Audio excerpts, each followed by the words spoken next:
It's time for the Ravagers to rise once again to glory! You are listening to The Ravager Report, a Fox Next Marvel Strike Force podcast dedicated to bringing you the latest news, information, and updates. With your hosts, Dorian. It is a name what strikes fear into the hearts of anyone what hears it! And Hebrew Hammer. I'm Mary Poppins, y'all! Hello and welcome to episode 55 of The Ravager Report, the Renegade Edition. I am your host, Dorian, and with me as always is the mighty Hebrew Hammer. Hebrew, how you doing tonight, buddy? I am on the mend from being sick so many times, so I'm doing pretty good. Yeah, we're glad that you're feeling better and back in with us. Our apologies for missing last week. Obviously, we had just some last minute illnesses, and we weren't able to coordinate our weekends because somebody's in school and leaves all the schoolwork to the last minute, as any good college student should. You're about to say you're not wrong on that either, but that had nothing. That had nothing to do with last week. That was. I thought Sunday you said really you couldn't because up. you had papers due by midnight. Yeah, for Sunday, but I meant like the original day. Like Oh, Friday. yeah. No, that didn't happen. No, I was just saying I was trying to coordinate some catch-up time because my Saturday was booked and stuff, so. Yeah. Yes. Sunday, I was just a terrible student that day. Hey, Hebrew. Okay. Are you ready to hit the beep button many times this episode? Sure. Ladies and gentlemen, boys and girls, I do highly recommend that if there are any little children present, that you cover their ears because this one's gonna possibly get outrageous because I'm not happy at all. Mm-hmm. Hebrew, are you happy?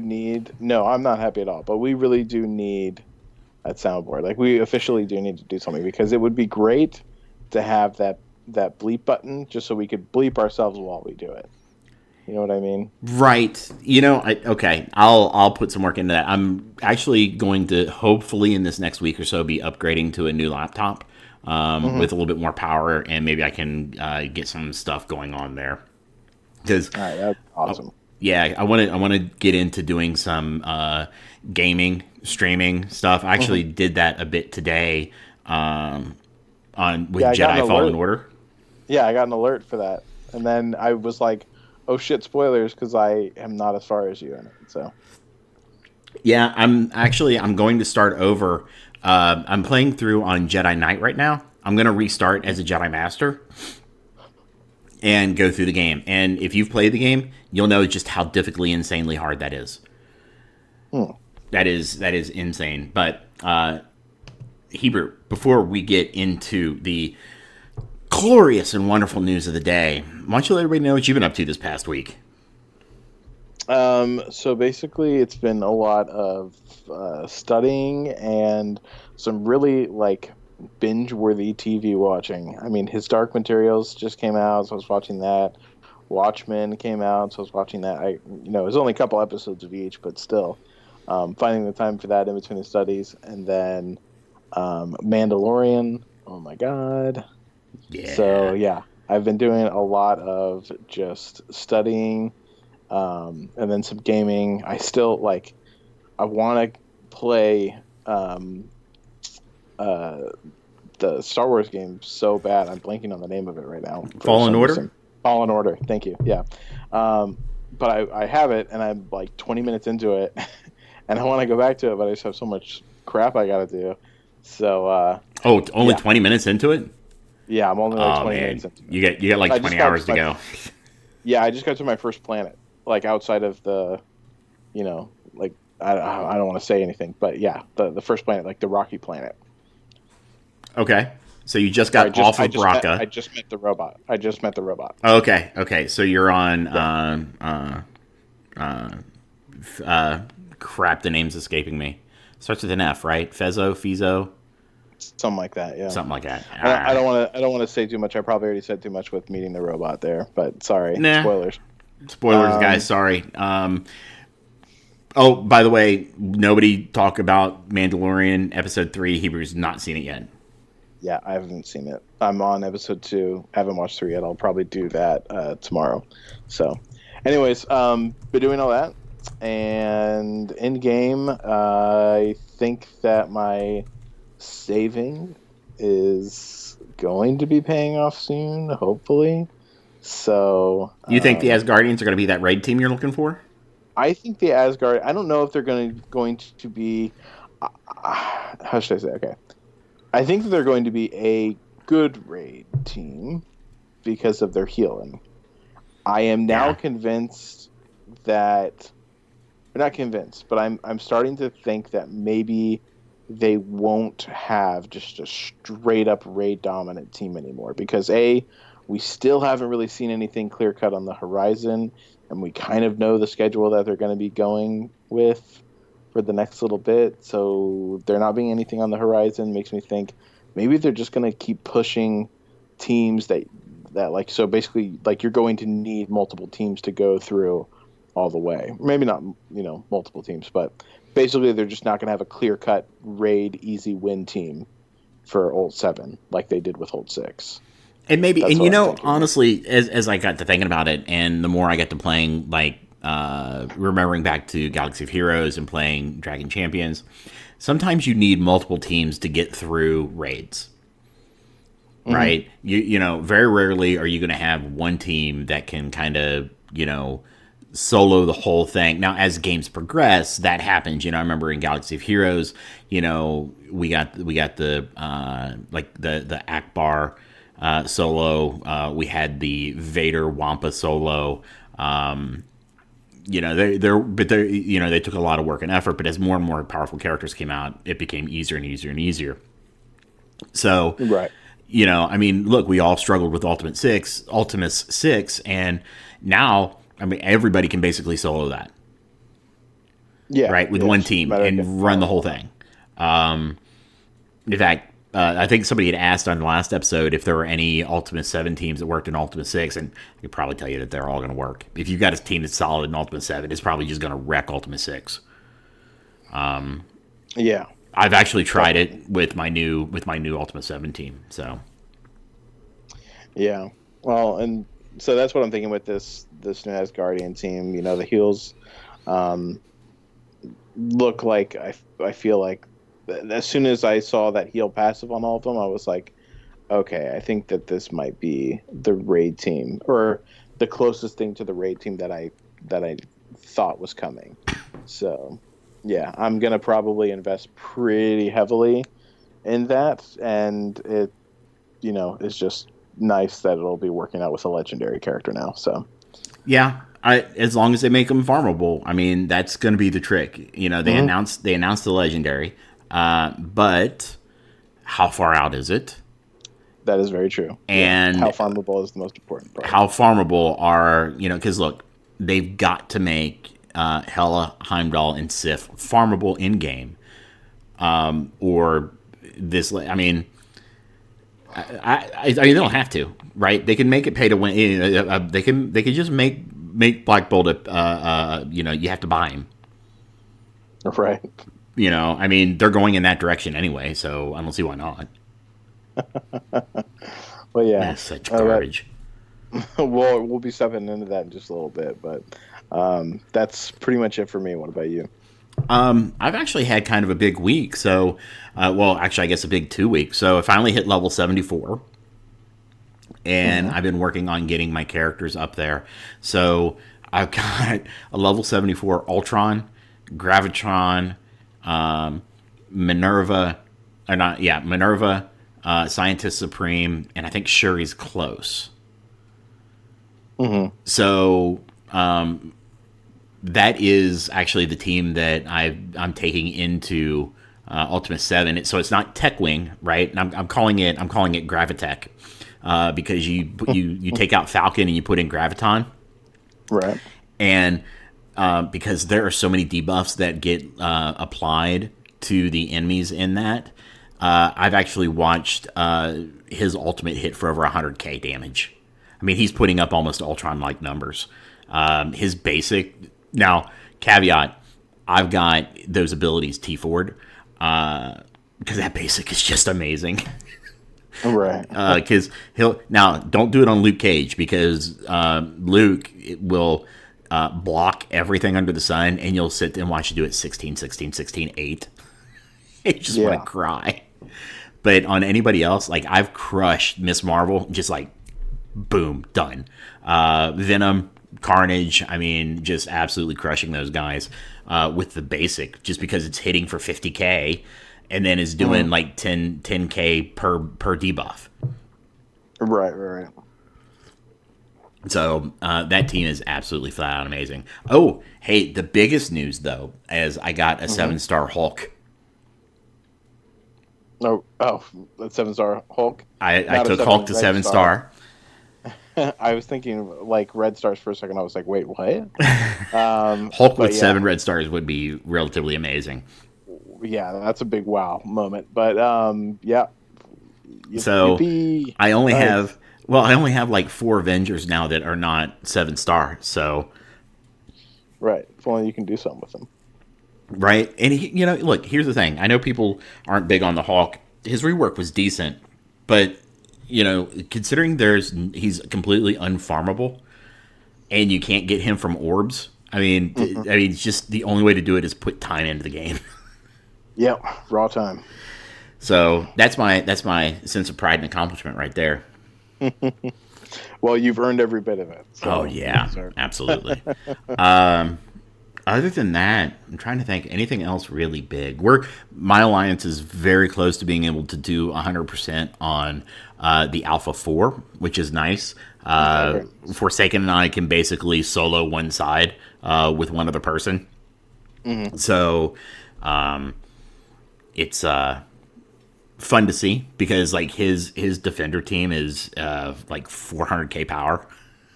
So he takes the city. My AIM team. Well, actually, I run AIM with Ultron, and actually, you know what?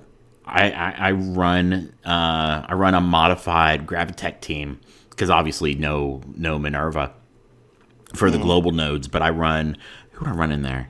I think I run Falcon in that team, and they just cruise through the alpha, through the boss nodes and everything. I can get all the way to the final boss at full health. And then basically time out there. And as long as I'm not stupid on it, I can usually take that one out.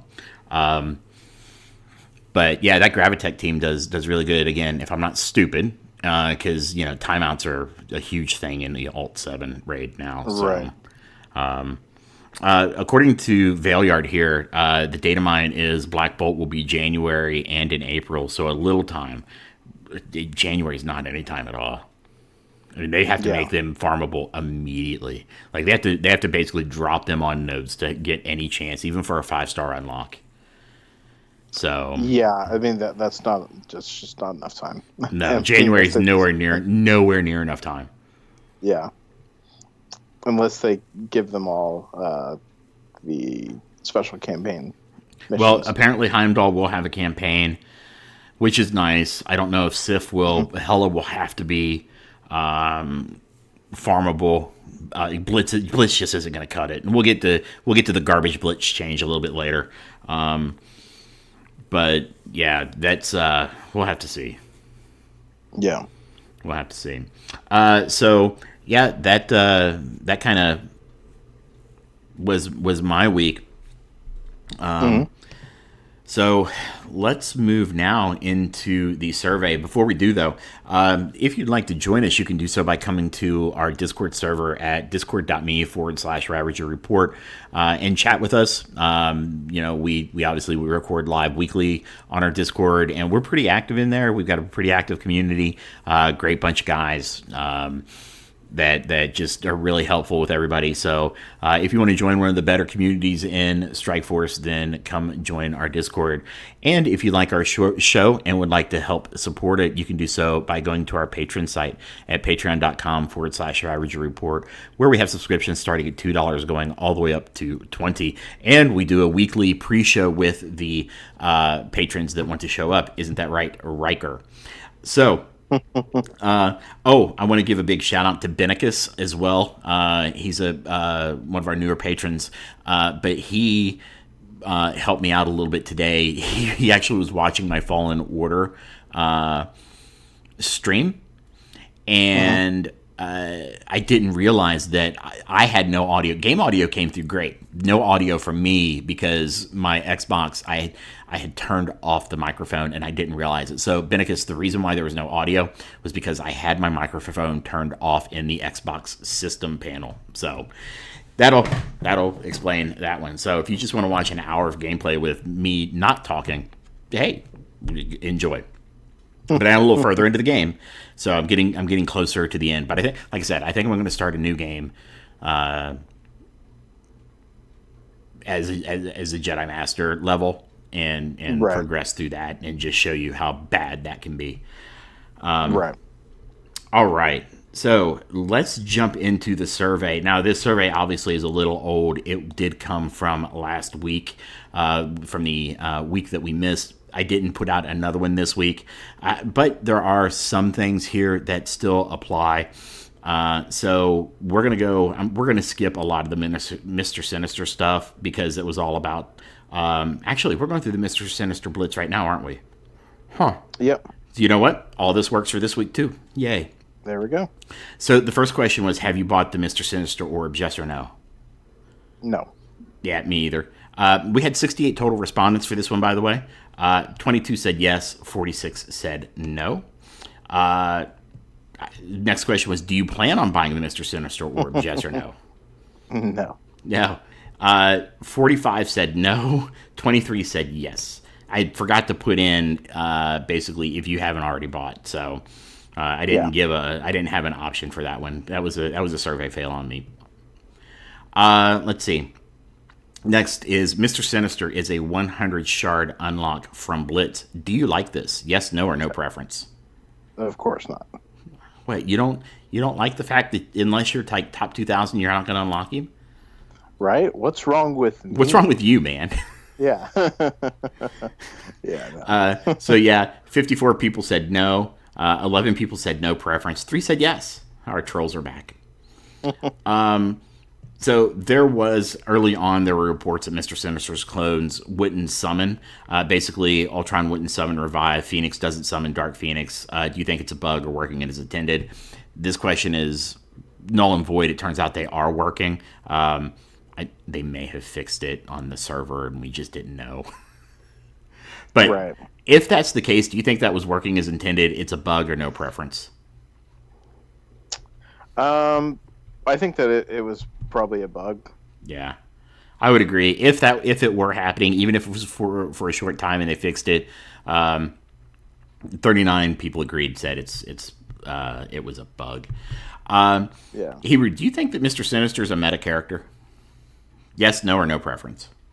Yeah, I think he's a meta character. Like he's got a good kit and strong synergy. So yeah, I'd say so. Yeah, I would say so as well. I've seen an immediate impact in Arena, especially at the top end for him. Mm-hmm. So that obviously is huge, and I think really kind of throws him into that meta mix. Yeah, I think he's meta, but not meta defining. Correct. You know? Right. He's no Ultron. He's no Phoenix. Right. Exactly. But he when he makes you go especially when he's on defense. Right. Yeah. So 49 people said yes, 9 said no, 10 had no preference. And then the last question was, do you plan on running a Marauder team? Yes, no, or no preference? Yes, but I'm not going to really care about it until Gambit's there. Right. Yep. He'll be your leader, basically. Yep. And yeah, I'm kind of the same way. When once we get Gambit, I'll probably care more. In the next year or so, when I might be able to actually unlock, Mr. Sinister. Right. Man, it's just garbage decision after garbage decision with this company lately. And this podcast is likely to get me in a lot of trouble. I'm just going to tell you right now. This podcast is likely, not that I'm going to share any information that I can't, but I'm so highly critical right now. Highly critical. Yeah. I mean, but it's, we always say this as our excuse, but I feel like it's just valid. Like, I mean, they are kind of fucking up. And I don't want to say fucking up actually because they're not really fucking up, but you know what I mean. Like They're just making bad decisions. They're making really shitty decisions for players. I mean, I have They're never seen a making company good hate its financial decisions. from a financial standpoint, right? Because we Yeah. have honestly we have people on here who just keep dropping the money in the game, and they keep entitling them to make these types of decisions. But really a minority of players. And Fox, I've never seen a company hate its player base at large like FoxX does. And they just hate us. Yeah, I mean, I like there's no hate for like whales and all. Oh no, they love the whales. They get their own test server. They get a whole bunch of fun stuff. I mean, like I don't hate whales in the slightest bit. Like it isn't like I think whales should stop spending kind of thing. It's more of I wish that they wouldn't. I hate the way that real life works, and that they will amp up those prices because they know whales will buy, and whales have every right to buy. I wish that they would just lower their prices to make them reasonable. That's all. Yeah, it's reasonable to everyone, not just the people who can definitely afford to do so. Right. So whenever they want. You know that I started playing another game, Dragon Champions, recently, and I'm like 45 days. So it's been like a month and a half or so I've been in that game. Yeah. And, another MSF content creator also playing that game made the comment that he could buy basically the entire roster for about the same cost as one or two premium characters in MSF. Mm-hmm. And that's ridiculous. And it's true. I mean, it's true. And I just it makes me angry. It does. Because they're just giving their entire player base a double middle finger and saying, "You'll like it because we're Marvel." Yeah, that's the thing, is that they really go off of that IP. Like, look, if this wasn't Marvel, I'd be done. I'd be out of here. Oh yeah, for sure. But if it wasn't Marvel, they wouldn't be charging these prices. Oh, Fox Next may think they can get away with it. You never know. I think that they're succeeding with it. I think that they're thriving with it. So I don't think that they're going to stop anytime soon. No, sadly they're not, and they won't until people just stop buying crap. Yeah, like $50. It was like $50 for 50 Scientist Supreme shards. What? Yeah, there's a lot of that's a good point. There's a lot of packages that, and once again, it's the people, and I don't want to like throw shade at them at all because I'm not meaning to be like that, but there is a lot of crap offers that don't revolve around the things that you really need. They're just like there, and whales will eat them up just because. They'll buy whatever they want, kind of thing. The whaliest of the whales will just be like, oh yeah, sure, whatever. I have the money, it's fine. But yeah, that's what keeps the costs up as high as they are. So it's just an unfortunate reality. Like, I don't blame the whales at all, but that's what keeps the wheel turning the way it is, unfortunately. Yeah, and look, I'm not saying that they shouldn't make money. I'm just saying. It's completely outrageous that they are getting away with it simply because it's Marvel. Yeah, I agree. It sucks. So, next we're going to talk about some Blitz. Yay. So, Hiru, have you seen the upcoming, the now in Blitz changes? Yes. Okay. So, I would hope everybody has at this point. 57 had said yes, 11 had said no. Are you happy with the new Blitz reward changes? Yes, no, or no preference? I'm not. I'm actually looking at the statistics right now, though, from the thing we have, and I'm surprised. I am too. I am too. I really, really am surprised because 44.1% or 30 people said yes, they were happy with the Blitz reward changes. 19 said no. 19 had no preference. So I mean, it's not a huge split, it's only like, 5 people go both ways, and it's like a 33%. But I mean, I just am curious they didn't do anything, Right. right? And I know I've heard from other content creators that they think that this will help the scores go down, and I think exact opposite. I think the scores are going to go up because again, we don't know where we're at. We don't know how many what band we're in. So you've got to try to push to, let's say you were typically around the 15K mark, right? So the last blitz, the Hawkeye Gold War blitz, I finished, I want to say, like 18,100 Right. out of the entire world. What percentage is that? Are you Right. asking me or No, I mean, take a guess. Do you know? no? Yeah, I don't either. So, with with the top 2,000, where's that point cutoff going to be? And I really think projections are problematic because they help inflate the scores. Because people go, well, Gives I you want to. something to shoot for. It gives you something to shoot for, and then people go, well, I just want to. I'm gonna go a little bit further. And look, if you want to blitz and you want to do that, that's fine. I'm probably going to stick around my 2 to 3 million points and be done, and hope I'm in that 6 to 10% range. Yeah, it's just that the predictions artificially set a bar Yep. that doesn't exist. So, it ends up kind of screwing you a little bit.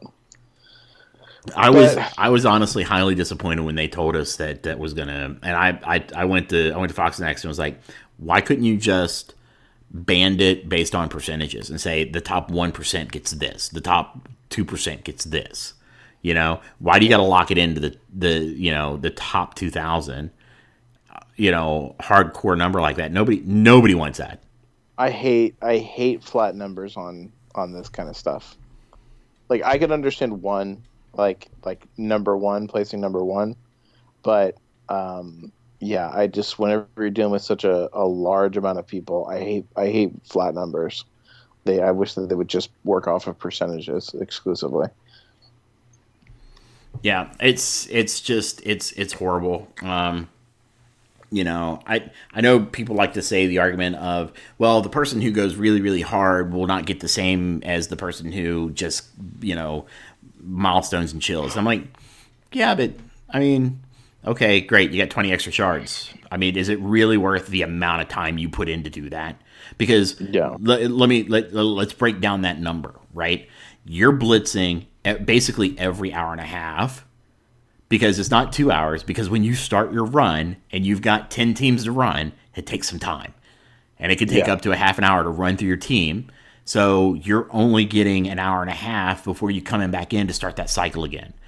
And I don't know how some of these people are doing 30-some million. I still say there's cheating going on, that other people are playing the accounts.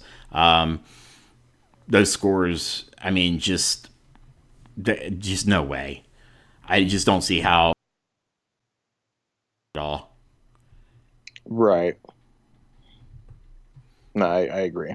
So, I want to make sure here. Okay. I was a little worried. My microphone started acting up a little bit, so I was worried there was a little bit of flutter. Can you hear me okay? You cut out. Yeah, you cut out for just like 2-3 seconds or so right at the very end, but I connected the dots on where you were, so. Okay, good. I don't know if it's going to record locally or not, and I'm having it's coming across really low. So is it sound okay? Like the audio is not too low? No, you sound fine to me. Okay. Okay. So I'm just not a fan. I don't know. It's just maybe it's just because I hate Blitz so much. Yeah, it's hard to. I just can't. I can't justify anything short of an overhaul of that system. Yeah, I'm in the same. That's why I don't want to be too critical of it, on my end because I know I'm already jaded towards it. So Right. Look, am I glad they did something? Sure. But I don't think they did enough, and I don't think they did the right thing. yeah, and I just know that since they did this now, like I know another change isn't going to be coming for a really, really, really long time. No, it won't. And unfortunately, the people going, hey, they made a change. It's good. Let's applaud them. They're going to take that as, oh, we're done. Yeah, exactly. Until, for another year and a half. Right.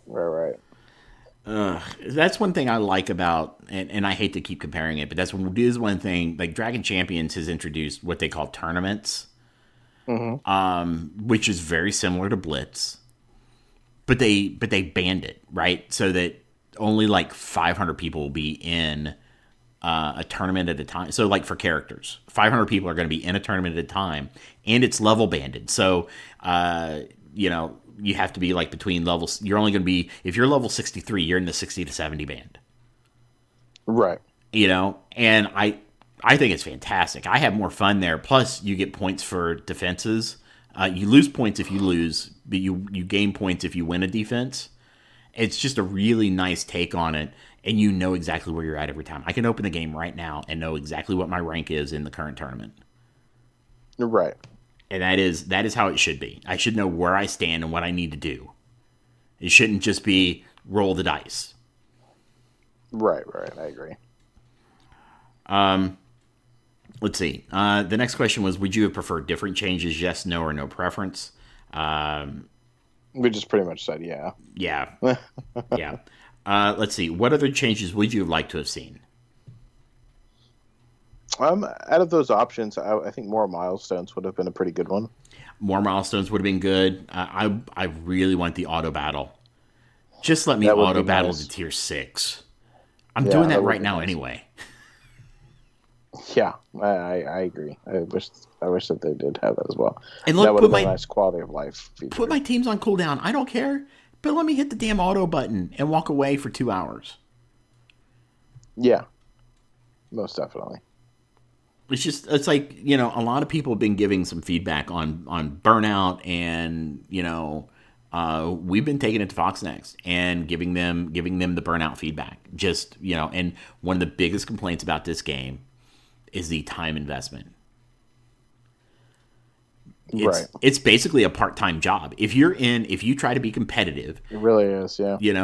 Look, I'm not super competitive, but I do my work in the game, and honestly, it is work. I'm over 20 hours a week. That's a part-time job. Oh yeah. Yeah, it is crazy. It is absolutely crazy. And keep in mind, like the hardcore players. Whew. Oh my god. I know, right? Can't even imagine. Let's see. Do you think the new Blitz reward change will increase, decrease, or keep the same time requirements? Yeah, about the same time requirements. I actually think it will increase time requirements. I think if it does change, it will go up. But I think, like, for me, it will probably end up being about the same. Well, yeah, for you, but I mean, overall, like for everybody, right? Not just for you, but for everybody. Yeah, then I think it would probably go up. And I probably should have specified globally, not just for a single individual. It's all about me, after all. It is all about you, after all. So 40 people said about the same. 21 said increase. 7 said no preference. And then our final Blitz question is here. Do you think the scores will go up, down, or remain roughly the same with a new reward structure? I think maybe go up. Go up or stay the same. I'm in the go up camp. I think there's no way they don't go up. I know 50% of the people, an exact 50% of the people said stay the same. I wholeheartedly disagree with that. I think there's no way they stay the same. I mean, the lower ends, yes, but the I would say the top 2 to 6% are probably really going to go up. And the 6 to 10 may go up too. We'll have to see. I have a feeling it may go up. It could go up by 1 million points in the 6 to 10 range. Yeah, maybe. Simply because people are going to think that they can push for that top 1 to 2% or something. Yeah, I wouldn't be surprised. At 29 people said go up, and then 5 said no preference. All right, well, that is our episode 55 listener survey. It is a week old, unfortunately, so I do apologize for that. But we will come back to it here in a little bit as we go over the grab bag later in the show. And yeah, I tell you, one of the things I really wanted them to do was increase the number of Blitz credits.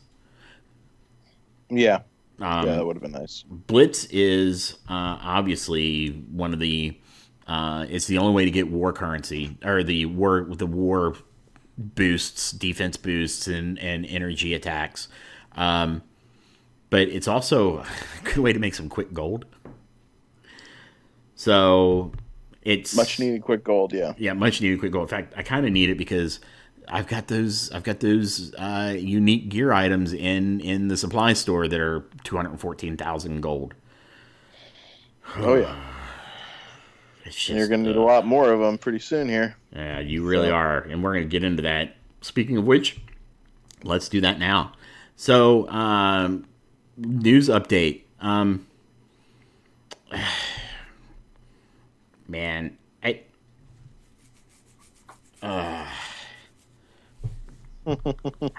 this is not silence. This is me trying to come up with a way of not raging out. Just this week was just it was okay. Well, it was okay until we got strike time. Yeah. And let's just hit it. Let's just hit it early.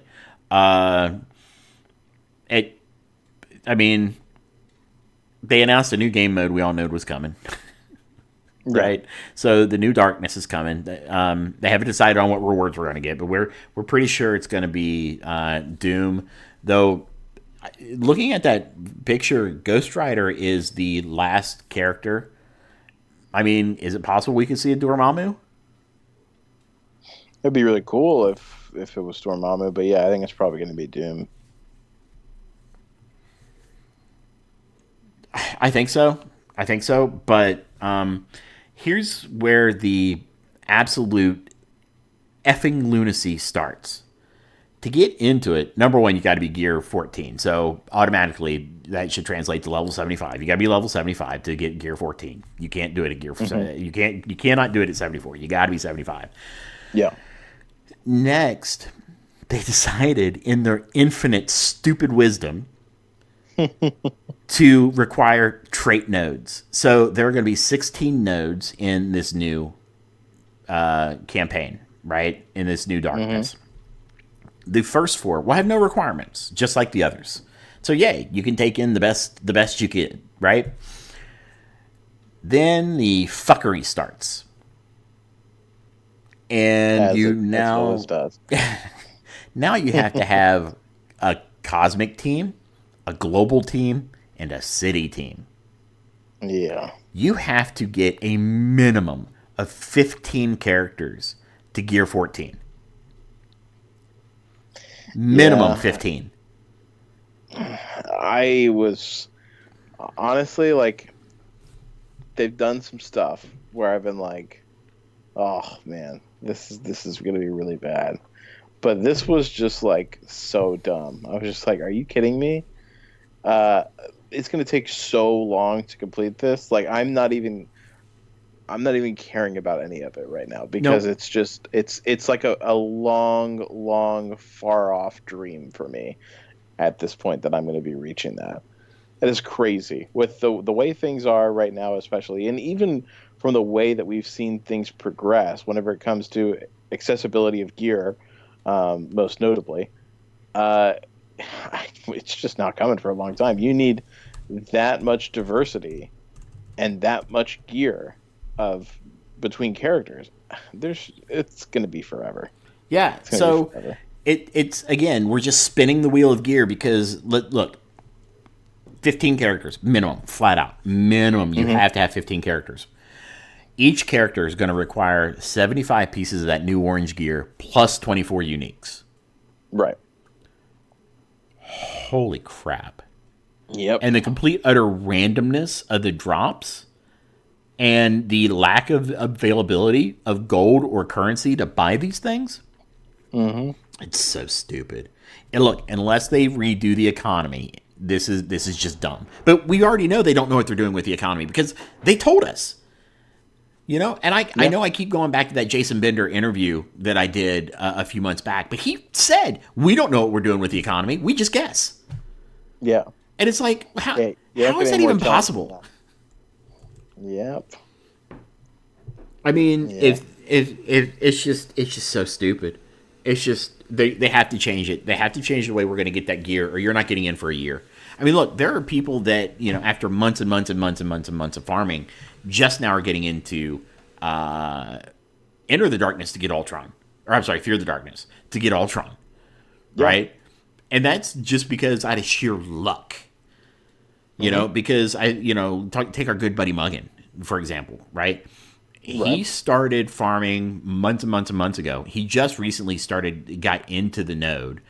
And what kills me is like his Star-Lord has been sitting at like 11 carbonidium forever. And he got like 3 characters to Gear 13 before he got Star-Lord. And he only needed 1 piece.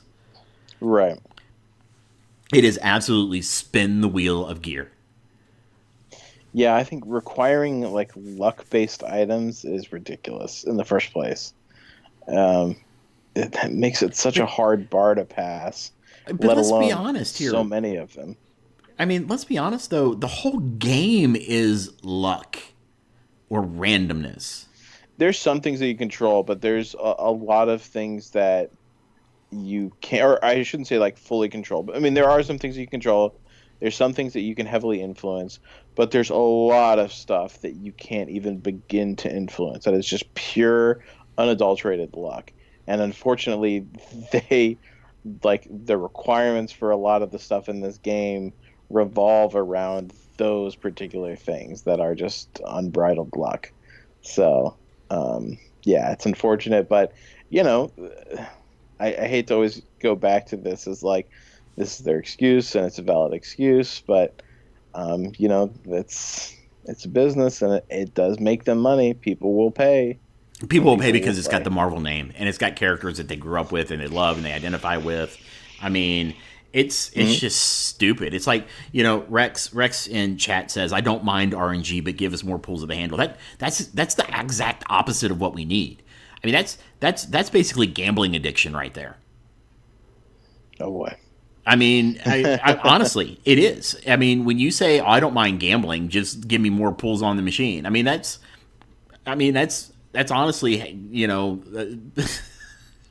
what you're doing here. You know, Chewy, welcome, Chew. We've got Chew in the audience tonight.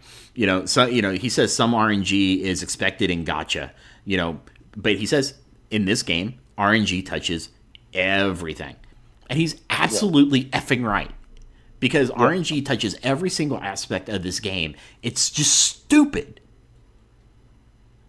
Yeah. I mean, it's more, it's the requirements of things that are very heavily luck dependent. Because like I said, there's degrees of influence of luck in everything.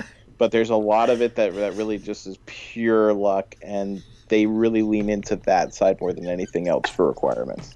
Yeah. I'm sorry. That's funny.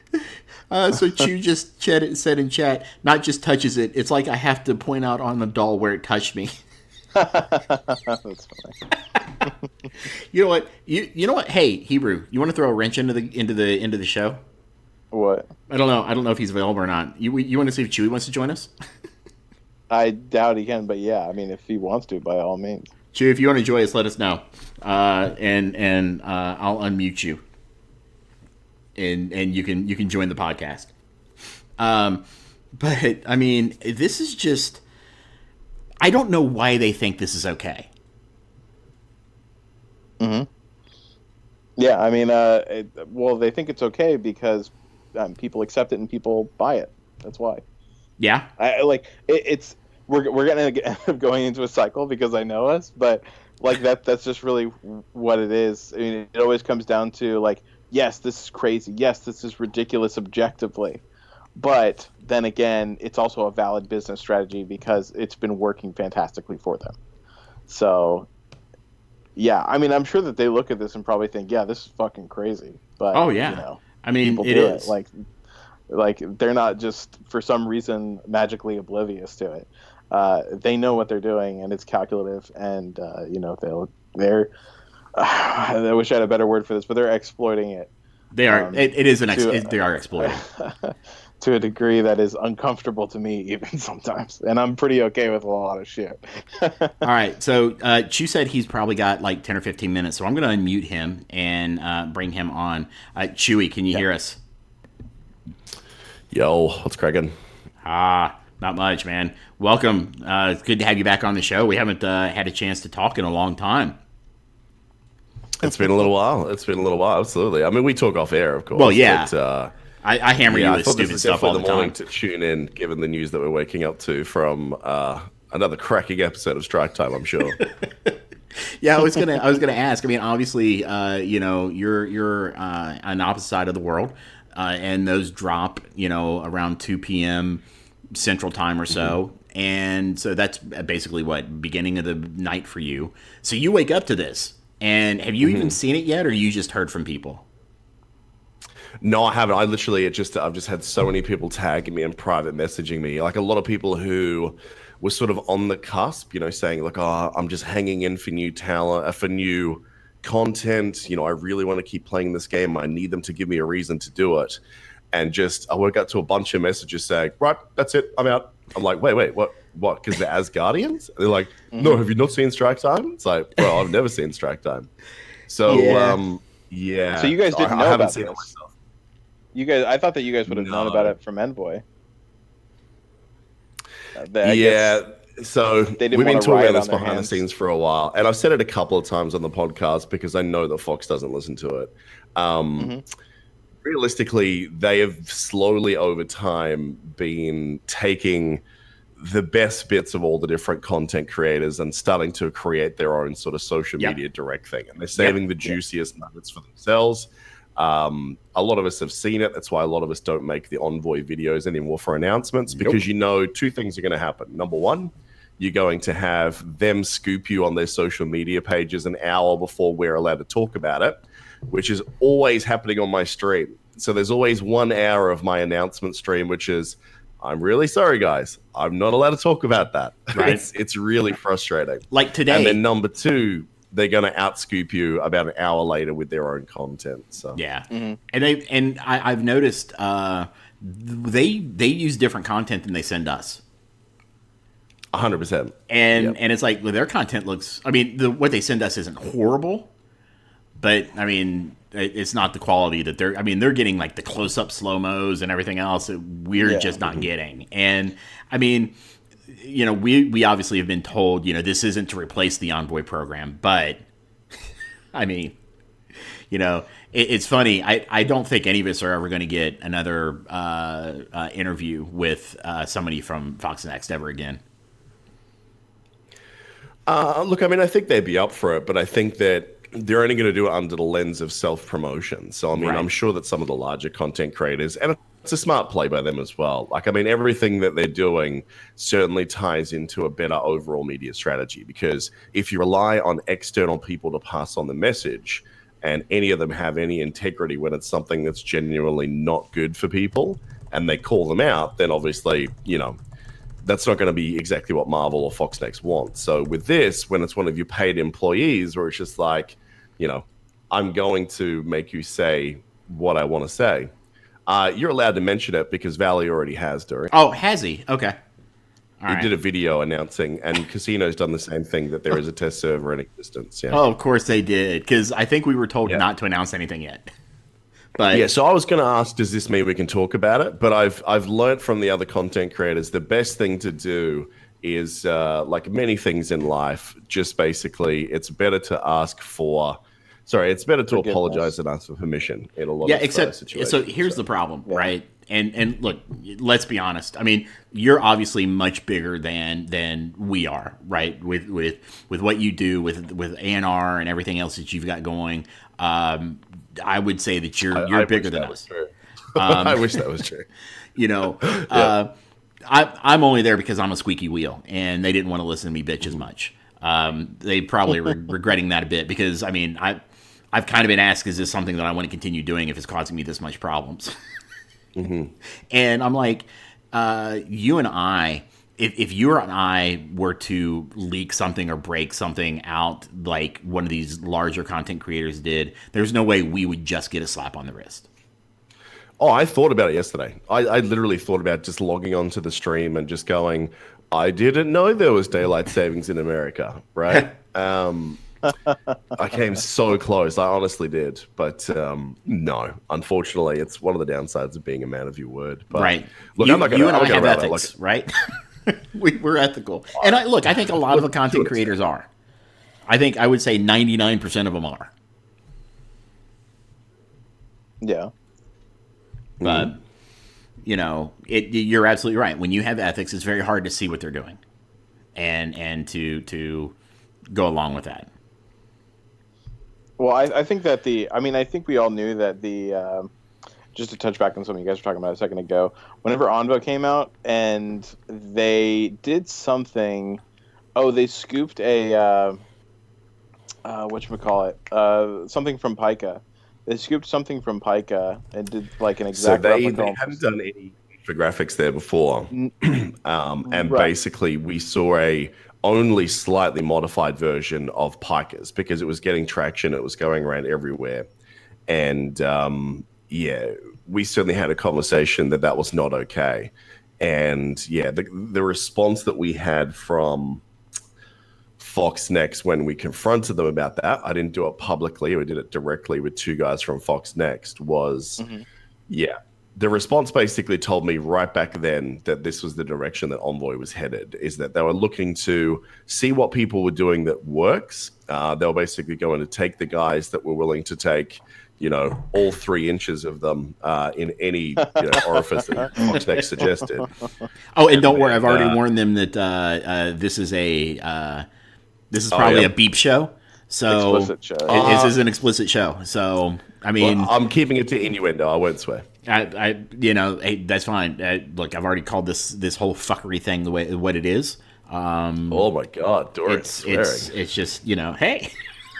Are we headed towards the rapture? What is happening? Well, I think that, as soon as they did that for the first time, I was like, okay, so I feel like this is just basically them gathering everyone together so they can get the inside track on the content creators. And eventually they're going to create their own version of everything, which so far, once I saw Strike Time drop, I was like, okay, there's the game plan right there. Yep. And they've And I followed mean, he was a content creator for a long time in his own right as well. So, I mean, as soon as we saw that come on board, he was kind of given license to do his own thing. That was the way it's going to go. But look, rather than sort of turning it into, us sort of just, crying as content creators, blah, blah, blah. Realistically, I think this is an incredibly shitty move by Fox Next. In Envoy chat, without sort of giving too much away, there's a spectacular amount of people saying, look, everyone wants more content. Please give us more content to do. And then when they're like, don't worry, guys, hold the line. Something, we're going to announce something soon, blah, blah, blah. And then we find out it's this that's going to take an average player maybe a year just to access it. And, now with these city nodes being so goddamn terrible, because what's the rate at the moment that we've got? Alpha shows like how terrible the state of city is because those guys need to core just to finish those nodes. I cannot even think about how broken a dark dimension variant is going to be. So needing so many teams with the gaming economy being the way it is, they're just so dumb in the sense of, you're going to piss everyone off. Why not announce that with, changes to Orange Gear economy? Doing it this way just feels like it's designed to get everyone up their ass. Yeah, but I mean, isn't that in reality though? Like we do that. This is just the unfortunate reality of the game, though, because we always do that. We get up in arms and then we get over it because we just accept the fact that this is our reality, and very little comes to change. It's more of just they know that by keeping that bottleneck, that it's just going to make them more money. So I don't realistically. I think we're just going to basically bite the pillow and we're going to take it. So the encouraging news behind the scenes is that there are quite a few that you wouldn't expect in major alliances that are even they're saying, what am I getting for my money? Right? Even they're saying, like, what am I actually getting for this? Like, I'm the top tier spender in this game. And then, like, some guy who's just hit level 70 rolls something better, and all of a sudden he can compete with me in Arena. He can compete with me in Alliance War. Like, what am I getting? What's the fun thing here? So there's a few things we can't talk about right now that happened a little while ago, but during, obviously, a lot of feedback was given almost unanimously by us top alliances to Foxnex saying, oh my dear God, don't do this. Right? And then to see some of that maybe included in a data mine yesterday, I was like, oh my God, they did not hear us. So I think that if they do what they're planning with Dark Dimension, and one other thing that could happen earlier than February, if leaks are to be believed, I think it's going to push a lot of those guys out of the game. I think that breaking point, a lot of endgame players have been there for a while. Certainly alternate reality's been affected by it more than ever. Like we've lost more players in the last 8 weeks than we have in the last year and a half. Mm-hmm. Well, yeah, I mean, it's honestly like, it sounds counterintuitive, but it's good to see, because although it's a game that we all love, or love what it could be, seeing players love walk to hate away some from days, mate. is never good. Yeah, definitely. Seeing players, like big spender players, walk away is never great. But if that's what incites change, that's what's got to happen. But I always keep thinking, and I always keep hearing that people are about to quit and blah blah blah, but it never seems to happen. But I really hope that you're right, and maybe this like compounding issue, if it comes to light, will be that proverbial straw that breaks the camel's back. And I hope so, because I really want them to be smacked in the face with like all right, you can't do this shit anymore. So I hope that that's the case. So we'll see what happens with it. But this was just a shit move. I can't believe how, because being someone that does not spend on this game now, how long it's going to take me to be able to complete this for probably one of the most broken characters that's going to be held over my head, and I'm just going to have to take it every day from whatever their rewarded character is, probably Doctor Doom. Then it's such a travesty, because I'm going to be very annoyed by it, and I'm not going to be able to get it for a long ass time. And that's the thing, is that RNG is tied into that as well, because there's no direct farming methodology for you to get the ones that you want, other than refreshing the store using cores, and then even then potentially not getting what you want at all. And when they make that the methodology, this is where I do argue sometimes that I think games like this, when they do things like this, go dangerously close to breaking worldwide laws in regards to gambling, right? There's always been the what do you call it? The gray area? It's always been the gray area that they sort of say, well, we're not gambling because people always get something for their money. But things like this, no, that's actually not the case. Do you know what I mean? Like, you can pay for characters now, get bad RNG, and still not actually have a character that you can play. I believe that's a definite breach of that. There's just so much that they've tied RNG into this game. I just don't think this game's going to be redeemable in regards to how fun it is very, very soon when these two next layers come in, that being Dark Dimension, and then of course eventually ISO 8. I really, really concerned that that'll be the end of it for a lot of people. Yeah, I really think that the Dark Dimension is going to be the capper for quite a few. I mean, we've seen a lot from other content creators that have been saying, we've got people walking away at this point. Even I have been like, man, this could very well be the capper, because if I can't play the game, I don't want to play. You know what I mean? Do you think that it will actually age-old method of like Red Stars, though? I mean, like if we think at when Red Stars came out, like the uproar that we saw then, do you really think that this is going to be as big of a game changer and a uproar as that was? So I just can't imagine anything causing as much absolute chaos and bullshit as that. Again. Because here's my fear, right? So they've already set the tier 14 plus the trait nodes. Right. So you got to be level 75, tier 14, and trait nodes, and I promise you're going to have good red stars on these characters. I promise you. It's going to be Yeah. tuned to like 5 or 6 red stars. Because I reckon again, 7. but 7 wouldn't surprise me at all. Because it's Yeah, I designed agree. to not, unless you're going to throw like, your head against the they'll wall want for, you know, to have weeks to and weeks and grind it weeks. out daily. Yeah. And this game, I mean, we've been talking to them, about the time requirements and just how much of a absolute just shit show it is with the time requirements. And I just if you're not spending 3 hours a day on this game, 4 hours a day on this game, you're doing it wrong. You're not competitive. Doing it right. Well, I would say you're doing it right, but you're not being competitive, right? You're not progressing Yeah, as a like you competitive should player, be. Yeah, you're right. So this is just going to add another hour or two every day. Mm-hmm. And they think, well, if you're trying for perfect RNG, I remember when I was trying to get there first for both Dark Dimensions. Honestly, man, like I was playing it for a lot more than that because I was trying to punch up. I was trying to get days ahead of everyone else. Like, right? The amount of time that this can add is insane. It is a one-time only. Well, actually, no, they're probably going to make you do it twice. Let's face it. Yeah. 3 times. I would say you'll get 5, 6, and 7. Man, You're welcome. I just gave them a new idea. Yeah. Shut Look, your I mean, the mouth. reality is what Hebrew says is kind of true. And I'm going to go further. We should have quit when Red Stars were introduced. Like, Yeah. I actually regret not quitting when Red Stars were Yeah. introduced. I mean, I've said it multiple times. If it wasn't for this community and the people in it, and the fact that we enjoyed, learning how to create content in this game, we would have, right? The only thing that kept us here was all those things and our alliance Yeah. and the awesome people that are in there. So yeah, I should have quit. I threatened to do it back then too. So yeah, it's just unbelievable, man. Yeah, I'm certainly, after seeing that announcement, very, very, very close. I mean, I do love the message that we just saw in Envoy chat. Like, they dropped that, and then you see that one from Fox Next. Dorian?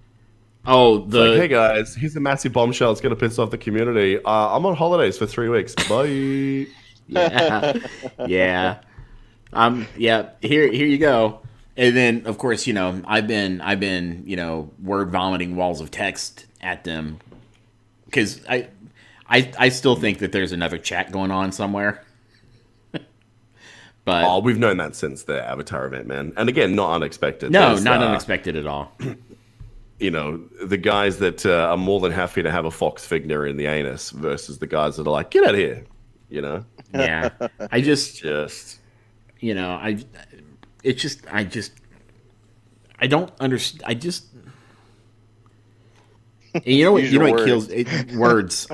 I'm so angry right now that words won't even come out properly. It's just yeah. Well, all right. So let's just because we Dinguses. know that this Absolute is gonna damn just bring dinguses. us in circles of anger. Out of curiosity, Chu, who do you think will be the reward? Because obviously they didn't say anything specific this time. We have Yeah, guesses, Doom. but who do you think it's going to be? I haven't heard your thought on it. Doom, yeah. you think it'll be Doom? Yeah, so there's a few people who have buddies at Fox Next that have pretty much leaked that it's going to be Doom. Okay. Yeah, I think that's what we heard. I guess I'm kind of hoping because we saw the bosses on those nodes, and I saw Ghost Rider on the very last one, that Dormammu would still be in play. But I think we all pretty much know it's going to be Doom. Something. If you're going to ask everyone to eat this, like if you're going to say, here is probably the most gated gameplay requirement we've ever put in so far. And for us, we know that that's saying something, right? Right. Yeah. You would have to have a reward that makes people go, all right. I mean, the most, for me, it's just like, okay, let me get into the Fox Next head, because Fox Next is basically, all right, Chu, what do you think would be the worst case scenario to do? And that's normally what Fox Next does, right? Yeah. How hilarious would it be if this is how you ended up getting Cyclops? Oh my god. I mean, he has That- always that been would not looking very surprise me. broken, but I still expect there to be a character even more. Like, I expect Doom to be even more broken than anyone we've ever seen by a pretty healthy degree, because they're going to need one agree. hell of a carrot on a stick to get people to spend for something that is so far away and untouchable.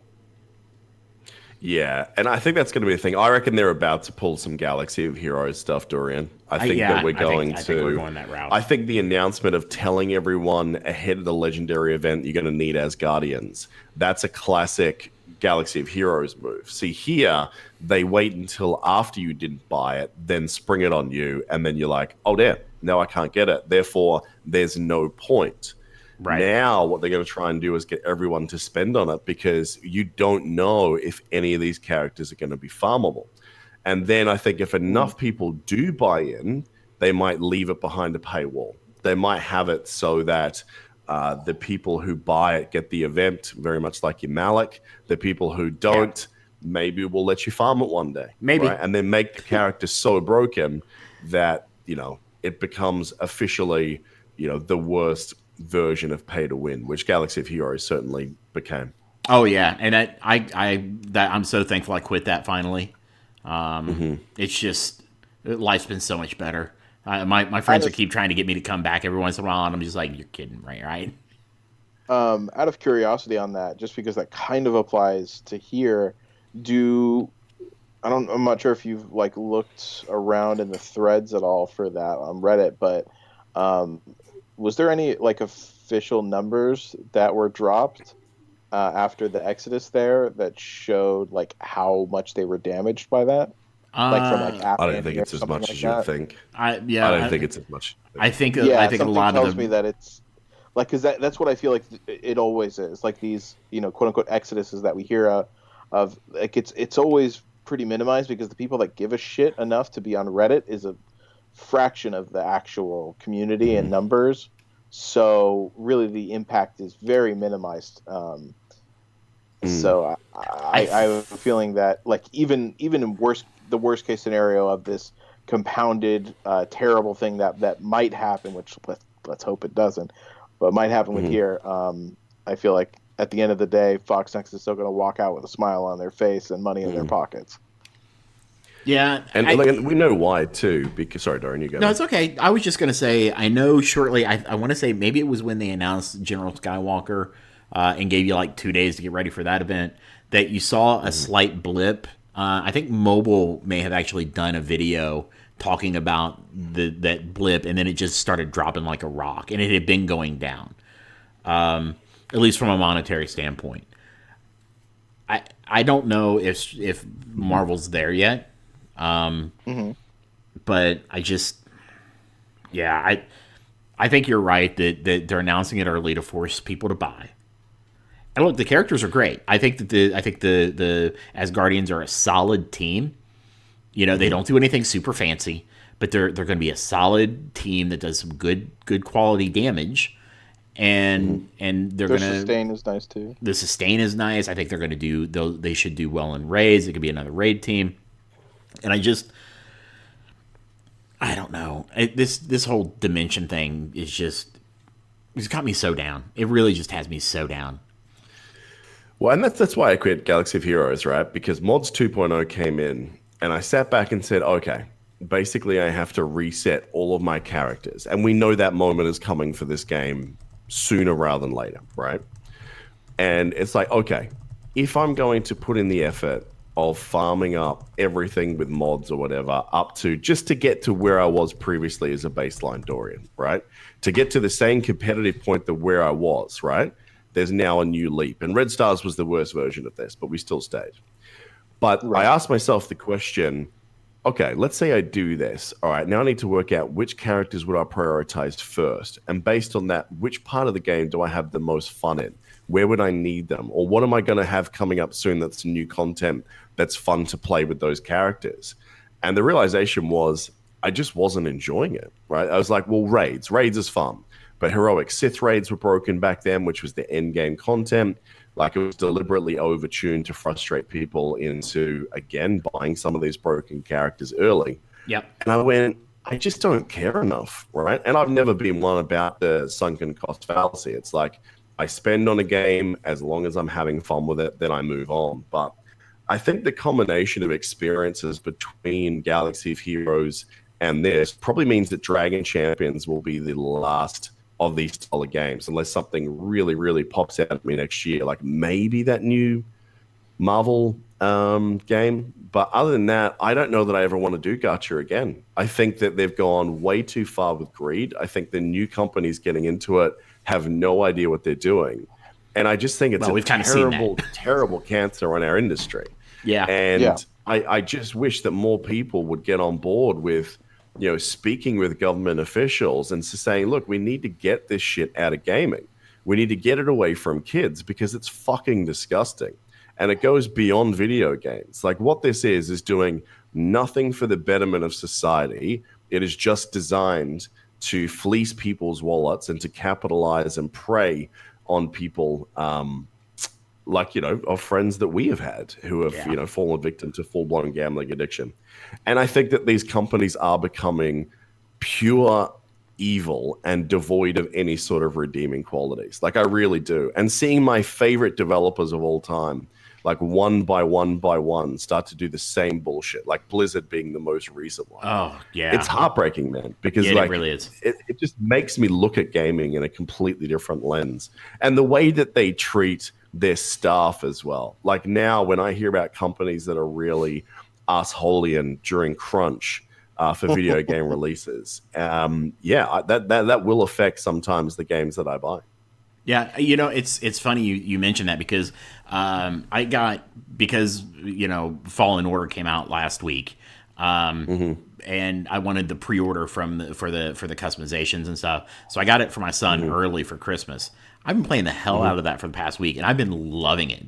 And there's nothing to buy, right? There's nothing to buy, which for an EA game is kind of amazing.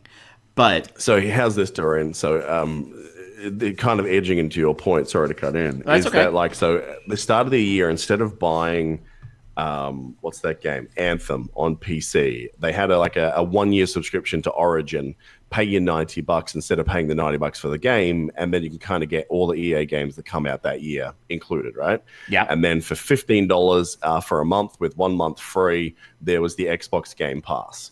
So for literally $120, less than what I would have had to have spent on just trying to unlock Sinister, in the last year I've been able to play like 8 AAA titles. I could play more. It's just that I haven't had the time to go back and do it. Same. And the last month, like sort of stepping back a little bit, and my alliance is up my ass about it, justifiably, of spending less time in game. I've finished Outer Worlds. I've finished Gears of War 5. I started playing Disco Elysium. I finished Jedi Fallen Order. And I enjoyed video games. Yeah. Right? It didn't feel like a job. I enjoyed the hell out of it. I think that's where you were going. But I just wanted to point out that, like, the value for money and the pleasurability of the experiences that I had was so much more than what I get from this type of game. And I think I'm talking myself out of playing it by the sounds of it.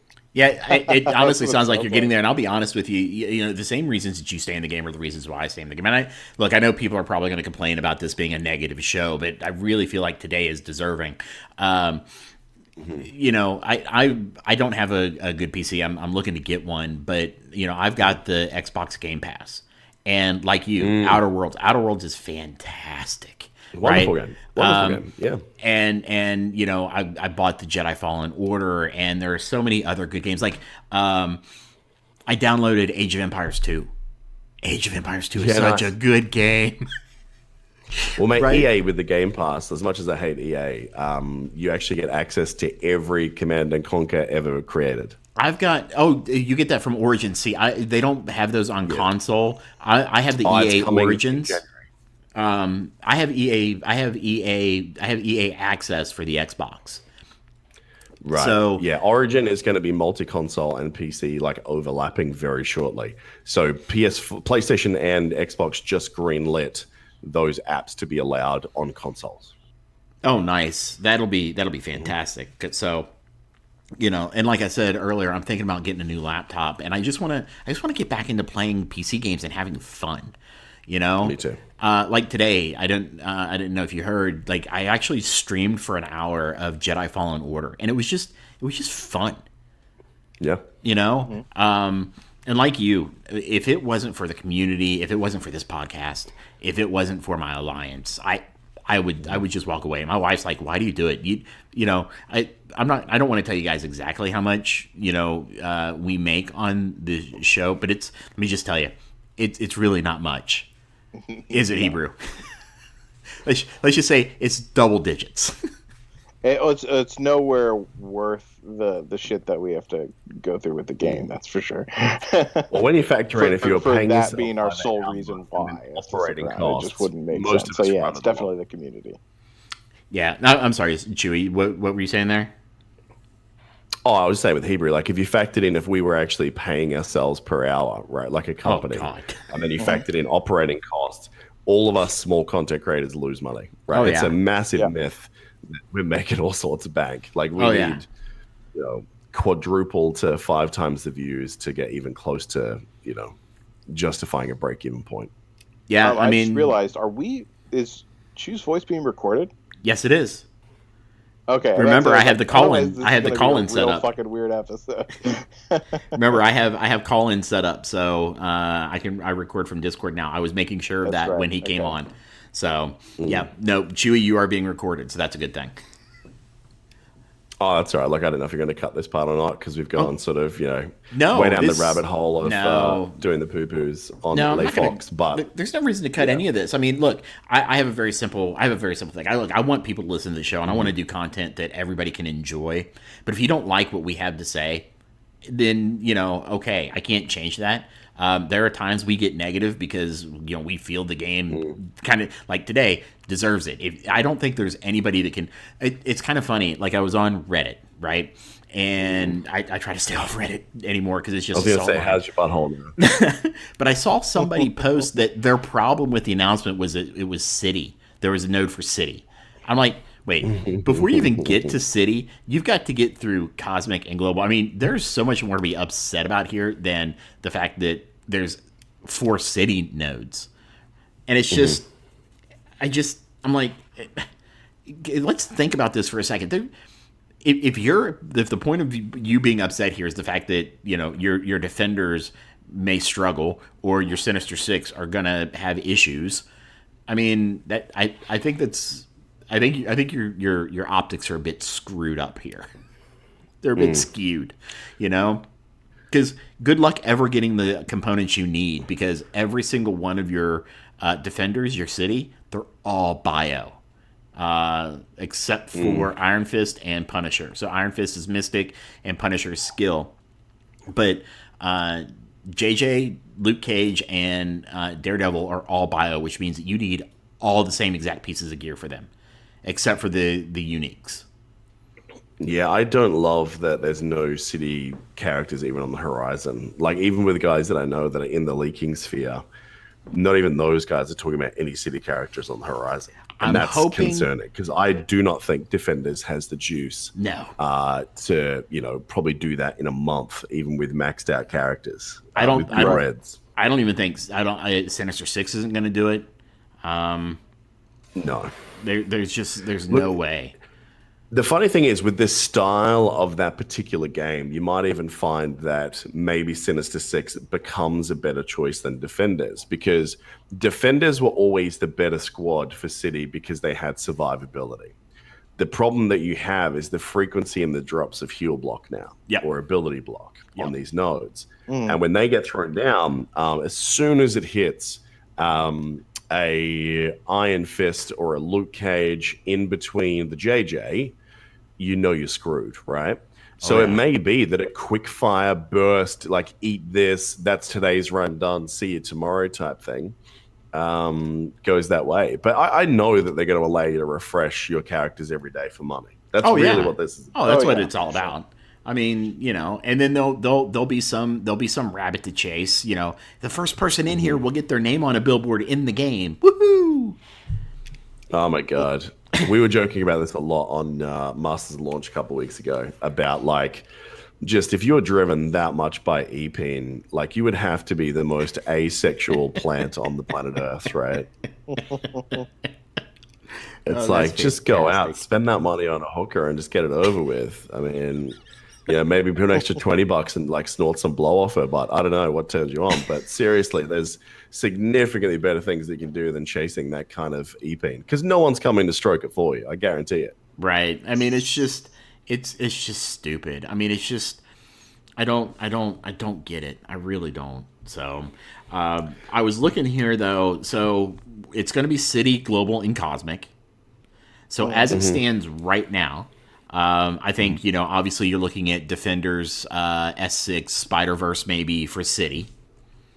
For Global, you're looking at Aim and Shield with Ultron. Probably, yeah. Cosmic, I mean, you're looking at Best Kree Team and Asgardians, maybe. No, it all depends. If survivability is God, I reckon you're going to end up using a few other different squads. Yeah, I think you might end up mixing and matching, trying to sneak in, characters for each node that do like the defense ups and buy you time and shit like that. I think it's going to be the case. But anywhere that you can't use Minerva is going to be rough. Yeah, anywhere you can't use her is going to be absolutely brutal. I think Asgardians are going to do well though with their built-in survivability now. With that 5% health regen every turn. That's 25%. Pretty big. Is it 25%? Up to 25 on up to some 25%. Yeah, I mean, stacked with the other Asgardians. Yeah, so I mean, I really think the Asgardians are going to be the team. It could very well be the team to take in, but it's going to depend on just how powerful those characters are. Because, like I was mentioning this, I want to say in our pre-show, was talking about Ultima 7, and those nodes are so overtuned, it's not funny. Yeah, but they always market Dark Dimension as the hardest content in the game. So if Ultima 7 is the benchmark for that, right? Oof. The only thing that they've talked about between now and that Dark Dimension coming out is mods, right? And I don't think with what we know about ISO 8 that that's even enough to guarantee clears for Ultima 7, right? No. So there's no lookout that anyone's talked about, and unless 75 to 80 creates some, massive difference, but we don't have the economy to take 20 characters to that kind of level already. Right. There needs to be a massive overhaul of the game's economy to make half of this even justifiably borderline passable as a good idea for anyone less than, I would say, Kraken. I think even Wales are going to look at this and just go, are you kidding me? Right. I want to show you. I don't know if I show you this or not. Let me see if I can find this real quick. First of all, that is a photo of your penis. I did not ask for that. Yes, you did. Oh, but you did it privately. I'm sorry.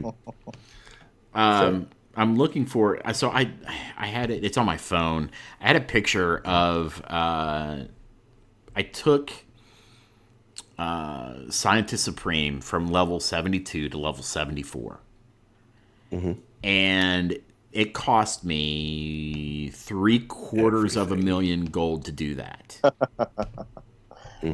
Right, here it is. Oh, hold on. Let me open this up. It's actually in the Envoy chat.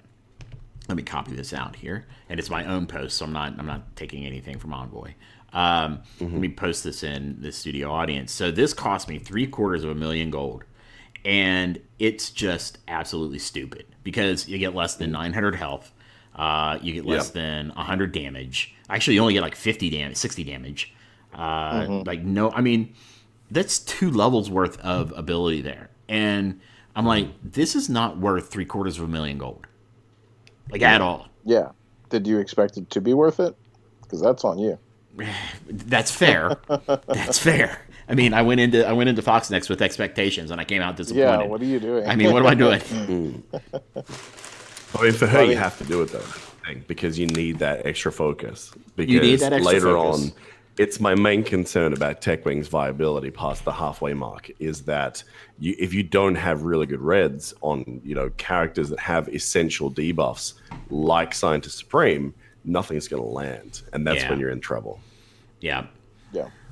Yeah. I don't know. I mean, she, Minerva, and Ultron seem to be like the key components to any Ultima 7 team that you're building right now. So, and I think the other two can be interchanged. I mean, I like Shuri because she's so fast and gets that defense up really quick. Obviously, she can be replaced with Vision, But that only works if you're running a full tech team, really.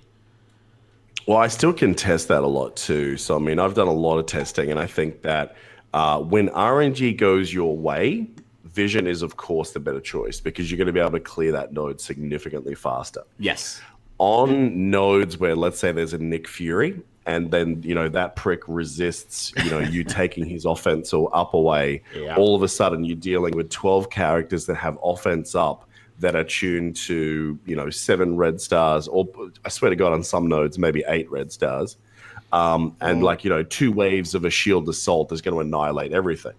You don't have the ability to react to that with a Vision to throw up an emergency defense up to wear that storm, okay? Or at least wear the first one, because obviously those assaults will strip the defense down. Right. So that's the only place where if you want to have a more reliable run, and like most days you're going to get to the same point every time before you time out, Shuri's the better choice.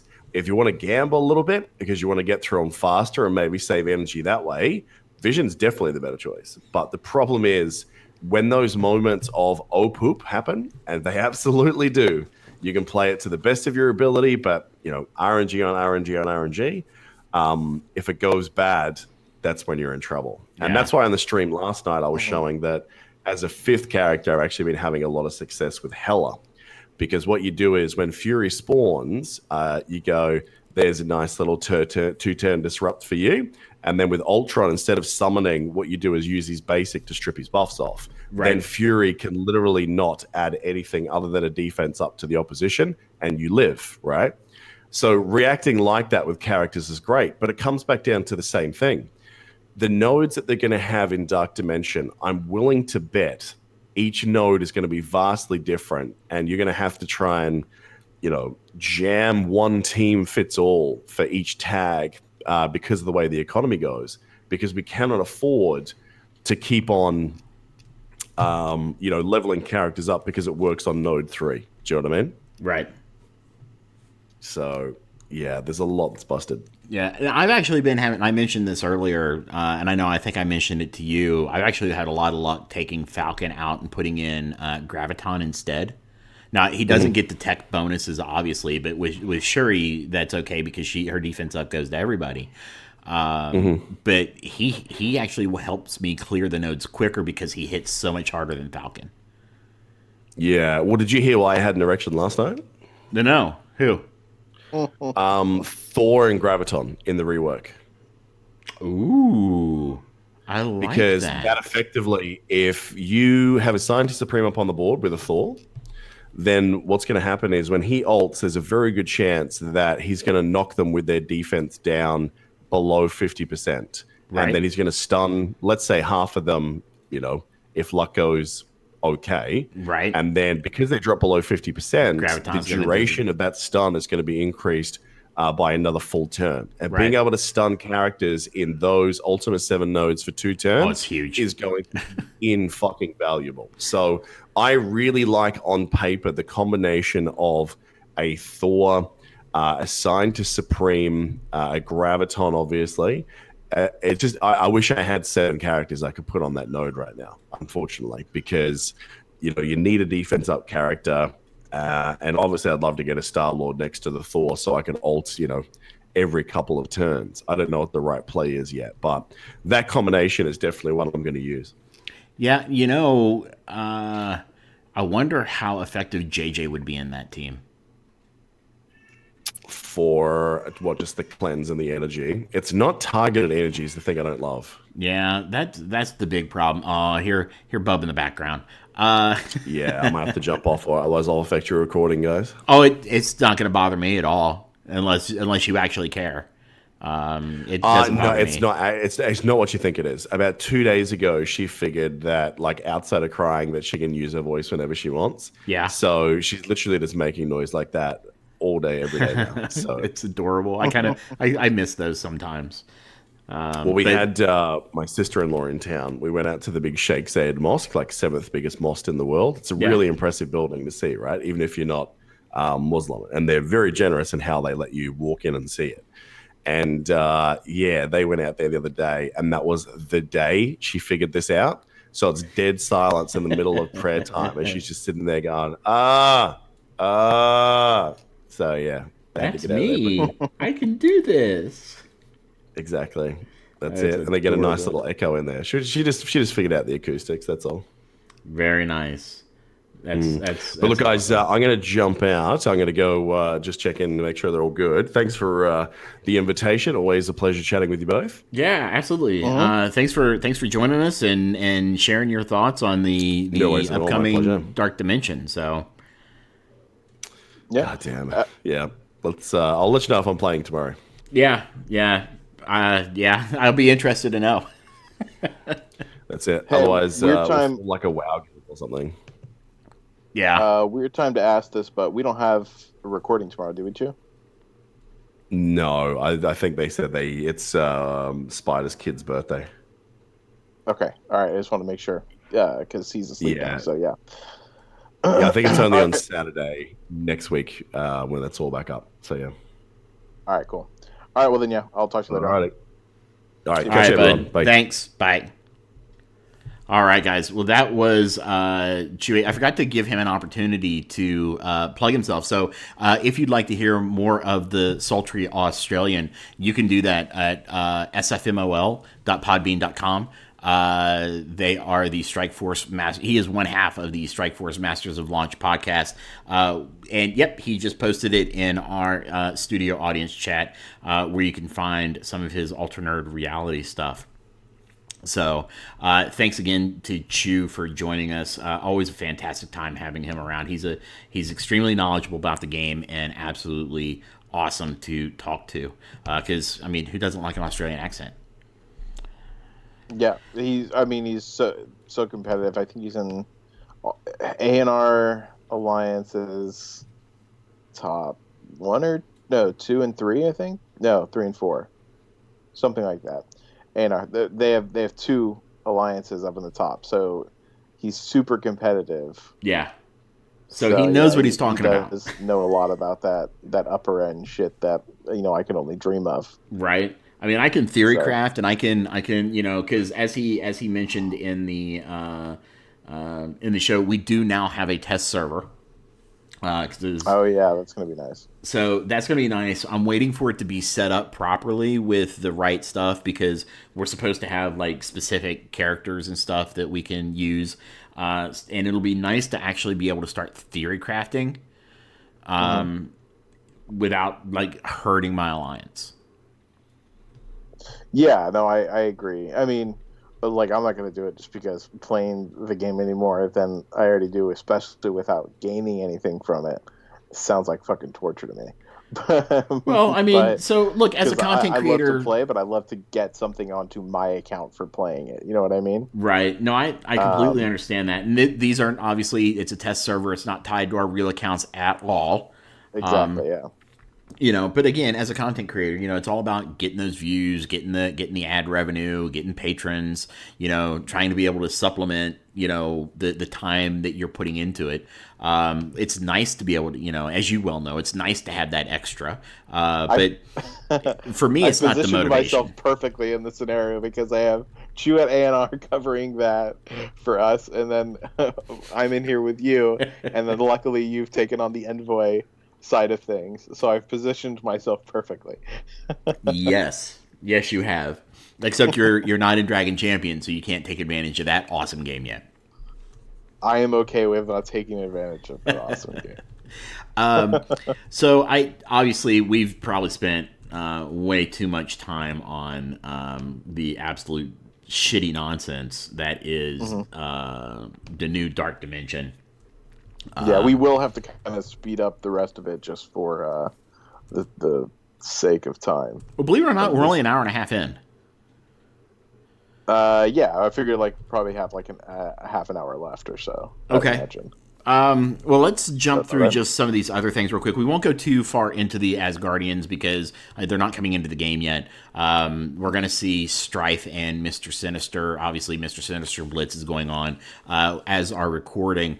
And we kind of talked about the whole 100 shard Blitz unlock. I really hope this is like a one-time thing, and they were just like, I hope it was an oopsie, but I really think that it's not. Yeah, not sure on that one. Still, I don't think so.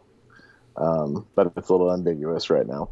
Yeah, because to be able to unlock it, if you typically only get into the 10% range, they have to run 2 blitzes with the rewards. Now, I think they've done it in the past. I can't recall exactly who, but I feel like I think maybe Namor, they gave out shards on the second blitz as well, the same as the first, and maybe a couple of the Fantastic Four. Did they? I don't remember that happening. I thought they did. I could be wrong, but I feel like somebody had like 2 blitzes back to back, like the two Thursday blitzes, and they had the same rewards both times. So you got the shards. If they don't give it shards for the second run next week of the Mr. Sinister Blitz, that's just horrible. That's just absolutely horrible. And that will be the nail in my blitzing coffin.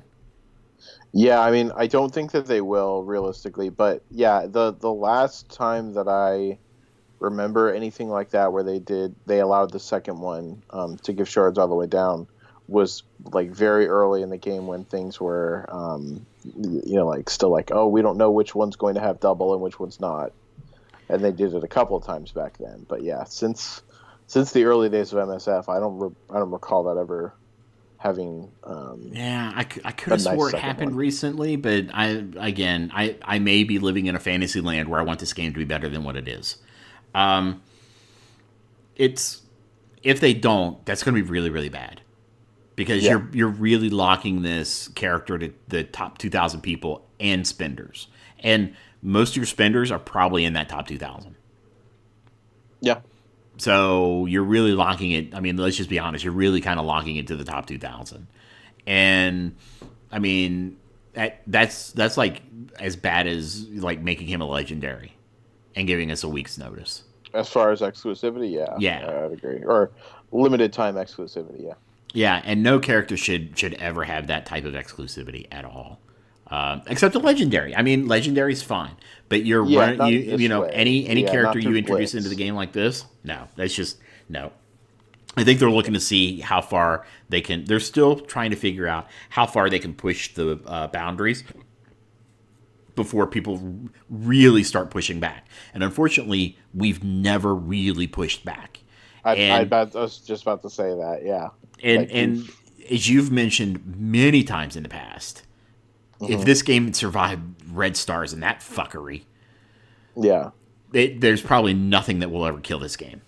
Exactly. Yeah, whenever we discussed that earlier, I just always think back to, like, if this game didn't absolutely implode with Red Stars, I honestly, and I said it then and I still think it now, I honestly don't think anything can kill this game at all. And it's too big now that it's taken on a life of its own, that it can recycle players whenever it loses them.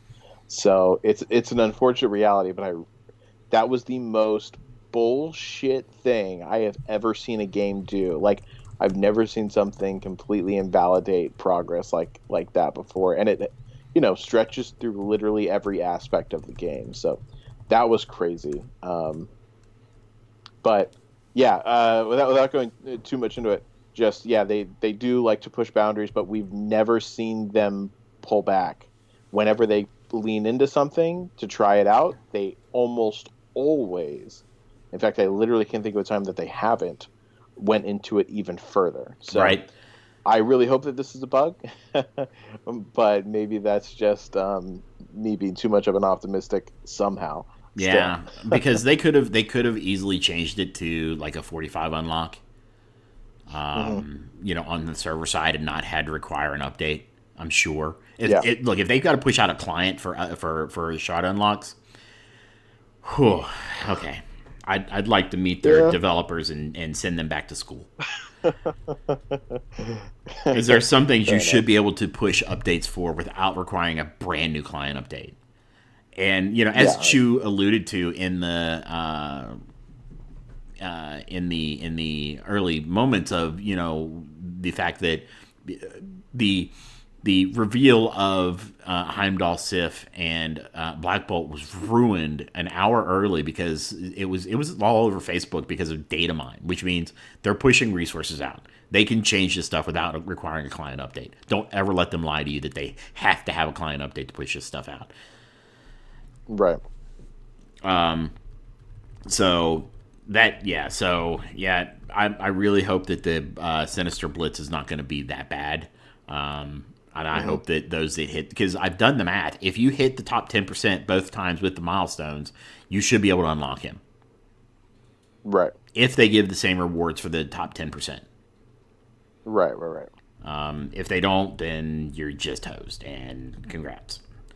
As for the Asgardians, we'll cover their character kits in more detail as they get a little bit closer. I am excited about the Thor and Loki changes, though. I really think that those are going to be absolutely amazing. Yeah, I'm excited. I mean, Thor now looks great. And I knew that he was going to get a rockin' update. And the fact that, Loki was already in a really good spot, I personally think. Yeah. So now that he has that extra synergy and he has those bonuses that they added on, he's looking real freaking good. I actually think that good. Currently right now, we don't have like a lot of reviews for the characters up besides, honestly, Pika and Chu's infographics that they do, and they kind of rate the characters within themselves internally. But I honestly think, like, I just recently saw the scores that they put on it, and I honestly don't think that it's high enough. I think that this is actually going to be a pretty good team. Yeah, that could be me not knowing the upper echelon well enough. But just from pure basis of theory crafting and comparing against kits, I would say that this is a pretty strong team comp that you're looking at right here as far as pure Asgardians. And I could see a little bit of plug and play going on too. Yeah, what I want to see is, I don't like the charge mechanic that they use, which they did for Thor here, where it like gain 1 charge up to a maximum of 5, and then he triggers off his stuff. Now, I mean, if you run if you run him with an Asgardian team, that's going to trigger a lot. I was reading this wrong the first time I kind of went through, but right. As I read it a little bit more slowly, it's not half bad. And I mean, hitting for 260% because Thor's always hit like a truck, always hit like a truck. The problem is he's so slow, you never got it off. I would say in the earliest days, this is truck, but compared to a lot of characters nowadays, pre-rework that he's in now, I would describe him as hitting like a truck compared to the others. But regardless, now I think he's going to be hitting very well. That charge mechanic looks amazing, and I mean more so than anything else. I know that we weren't exactly talking about this, but the 25%. I mean, granted, you have to have all Asgardians up for it, but 25% health on turn. Wow, that's big. That is huge. That is massively huge. And look at let's just call it 3 red stars. So at level 70, with 7 gold, 3 red, his damage is he's hitting for around 11,000. Who are we talking about? Thor. That's really good. Are we talking about Thor? Yes. Okay. Is this pre or post? I don't know. Did he? I don't remember. Did his damage get a significant boost? I don't know if his stats. I don't remember because themselves changed. Because I don't do the Envoy stuff I don't do the Envoy stuff because I don't do the Envoy videos anymore. I don't really look at those as much. Right. However, I have a 4 red star tier 10 Thor. Boy, I was ready for this one, huh? His damage is sitting around 9,000. 9,000? Yeah. So, I mean, when that triggers off, my Thor is going to be hitting for about 20k. Everybody's going to get hit for 20k. Right. You're talking about with the charge up ability? Correct. Yeah. No, that's exactly right. Yeah, he's going to be hitting like a monster now. Like he's going to be a very, very good character. I'm excited about what they did with them. Asgardians, that's the thing is that they do good work with teams. Honestly. Yes, they do. They do. I really wish that they.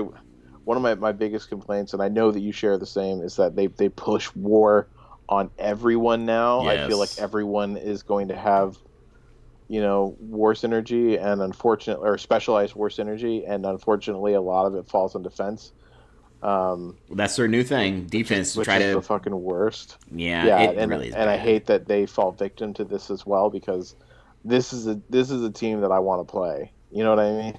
Well, so the nice thing is that this team in and of itself isn't going to be super huge war defense, right? They have, there's really only two major abilities. I mean, Sif doesn't do. Sif is the weakest link in the Sif group. is kind of the weakest link, but she doesn't have any of the war defense stuff. Heimdall does, but as his passive, and that's only on spawn, right? So, Heimdall on spawn applies defense up to all Asgardian allies for 2 turns. That's his war synergy. Uh, Sif doesn't get any war synergy at all. Thor does not have any war synergy. And Loki, his mind control applies taunt if he has 4 more Asgardian allies. They can be used, I think, to pretty good effect in other modes like Blitz. I think they'll be an amazing Blitz. I think all of them. I think all of them have war synergy. No, Thor does not. Hold on a second. I'm looking at the PDF that they sent to us. I'm looking at the Envoy PDF.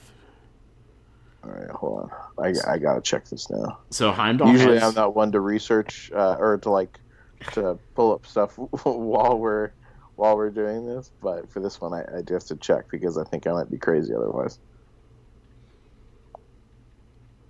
Also, don't forget that Thor, his passive, gets maxed out at level 5, gets 15% damage plus 15% damage for each Asgardian ally. So that's another what, 60? So he's getting like 75% damage increase from that team. Right. Huh? I guess it is only Heimdall. Well, Loki does have on his special, right? And then Hela's really the glue on that Oh war yeah, defense. I see that. Okay. Because what is it? They gain damage for herself and all Asgardian allies when maxed out. So it's So let's see. It's three out of the 5 characters have But- some sort of synergy with war defense. correct, but it's not like Coulson, right? Where Coulson is. You really look. He can do some work in Blitz, and I've used him in Blitz 8-3. But I really think Shield with anybody works in 8-3. But Coulson in 8-3 will work, but he's designed specifically for war defense because like his entire kit is around war defense. Really, Yeah, definitely. the Asgardians are not. They've got an ability here and an ability there that make them better in war defense, but they're not only going to be able to use for that. Yeah, no, I agree. I don't think that their war defense synergy is like the thing that makes them acceptable characters. Right. Now they're gonna be amazing on war defense because of Hela. Because they're gonna gain like another 25% damage increase. Yeah. And Hela is a very strong character. Hela is a very strong character, and Thor is now going to be even better because he'll be getting on war defense. If he's maxed out and he's on an Asgardian team, he's getting 100% damage. Holy crap! Yeah. And then so he's going to be hitting for like 50K. Everybody, they're gonna crush on war defense. Yeah, they will. But they're going to be really good outside war defense. Yeah, I'm really just curious. Like I said, I think that it's going to be like one of the best raid teams. Certainly, so far, the best intentional raid team up. Yeah. I am very curious to see how it compares to some of the mashups that we've seen become prevalent, like most notably Techwing. Right. So I'm very curious to see how it goes in comparison. I imagine it will probably do better just because that sustain is so strong. Yeah. Yeah. So, That's definitely but going we'll to see. be there. Yep. Yeah, we will. Let's see. Obviously, we've got Mr. Sinister going on now, which we've talked about, and we've got Strife coming. So I would imagine we'll see. I'm not sure. Is he a Blitz? I don't remember if they announced how he's going to come into the game. I don't think they announced it yet. I could be wrong, but I don't think they did. I imagine he's probably going to be a Blitz. We'll see. But that'll give us 4 of 5 Marauders. Hopefully, we'll get a 5th one soon. And then some really big news for X-Men lovers out there. Psylocke is now farmable. She is in Mystic 3-6. Mm-hmm. That is fantastic. Yeah, that's big. I mean, obviously, we really need. Actually, wait. I'm sorry. Maybe it was Cosmic 3-6. Oh, I hear you yawning. Yeah, I'm sorry. It's Cosmic 3-6, not Mystic 3-6. Cosmic 3-6. I wrote it down wrong in the show notes. So she's replacing Hand Sentry. Okay. You definitely, if you can get there, you definitely want to farm Psylocke because she's going to be the crux of any offensive X-Men team. Now we just need Colossus. And I've been begging behind the scenes to find out, is he coming? Because the fact that they're not farmable, there hadn't been farmable yet, really was criminal. Really was criminal. Yeah. I heard you yawning, Hebrew. So Yeah. let me take a quick look here because we are hitting 12:30. Let's see. This is why I drank coffee before the show. It's all the antibiotics I'm on. That's why. Yeah, I can believe it. Making me happy. Yeah. Let's see. I'm just looking at the grab back stuff here. Stop going off down a country lane and struggling to find the way back to the topic. Stop searching for stuff whilst recording, since there's nothing worse than silence on a podcast. I blame Hebrew for the silence because he should be editing that out. I think I do edit out most of it. I mean, to be fair, you look up shit a lot. Hey, but I always if it's been a long, too long of a time. I remember I always usually ask the time or take note of the time myself and then go in and edit it out. But yeah, that's why I even mentioned earlier. I was like, usually I don't like to research shit while I'm doing the podcast, but for that one thing I had to. I've learned that sometimes I have to because my recollection, I'm getting older, my recollection is not as sharp as it used to be, and I have been wrong quite a few times because I've talking about something, so I want to verify things now. So yeah, that's why I do research on the show, and it's usually not that long, and I try to fill the void while with some talking while I'm researching things. Yeah, I mean, some are longer than others. So they are. Too. Yeah. Hey, Hebrew. No, I'm not doing well. Don't even bother asking me. Do you think? See, I'm not doing it. Do you think the developers will actually listen to any of the feedback you're collecting for them? No. Yeah, no. I can say that wholeheartedly. No. Let's see. If you could add another Spider person, who would it be? For example, Spider-Ham. I think I would add. Spider-Gwen. Ghost Spider. She was the first one on my list. Ghost Spider would be absolutely fantastic. She's cool. Let's see. I had a 6 Red Star Hydra Sniper, and yesterday pulled a 6 Red Star Hydra Grenadier. This person's only 2 6 Red Stars. I'm so sorry. As of now, I have put 0 resources into Hydra. Do I go the Dorian aim route, level up Hydra, and pray that a rework is coming sooner rather than later? No. So I did aim as a joke. It was because AIM was universally considered the worst team in the game, and I was so angry and frustrated with this game, especially with Red Stars. I was like, screw it, I'm done. I'm just going to have fun, and I'm going to do something that everybody's going to mock me for because it will bring the community together to laugh, right? Yeah. I got lucky. you Yeah, know? luckily AIM ended up being amazing. But to be fair, with the exception of Kree, because I would say AIM is definitely better than Kree. Like all of the minion updates have been good, like very good so far. I would agree with that. I don't necessarily think it's because you have 2 6-stars, and we do know there was a mention of Red Skull coming. Like I don't remember where or how. I don't know if we're going to see him for a while. That's going to be. I honestly think Red Skull might be one of the dying gasps of this game to get as much money as it can before the servers shut down. I think in 3 to 4 months we will see him for sure. Maybe. I think a year from now we'll be looking back and going hindsight's 2020. Yeah, I would agree in that case. Yeah, but yeah, I'm just curious how many people are going to get that joke. I just want to say I think that you should passively kind of like pay attention to them, but I would not like. There's bigger fish to fry right now. Yeah, I wouldn't until they announce a rework. I would continue saving your resources. I don't know if you've got nothing else to work on. Sure. Exactly. Yeah. Like if you got some spare shit, then yeah, and you feel comfortable with it, then do that. But I would not focus on them right now.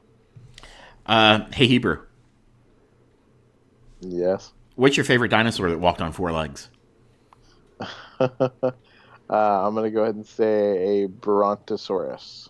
Okay, you went for the big boy. I can appreciate that. So have you ever played the game Ark Survival Evolved? Yeah.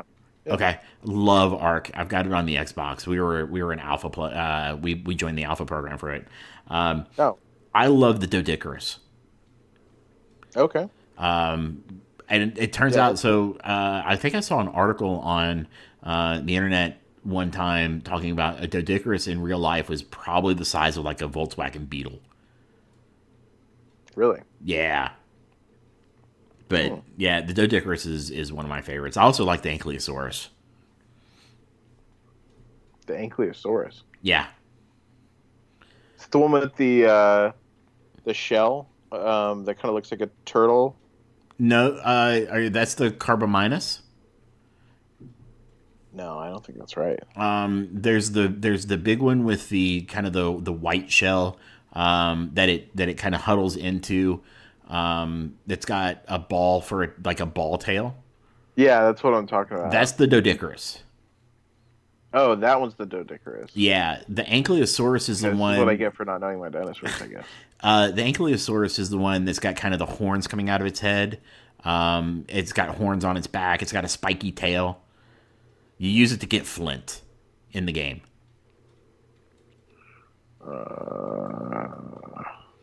You know what? I'm just going to go ahead and say sure. Okay. Yeah.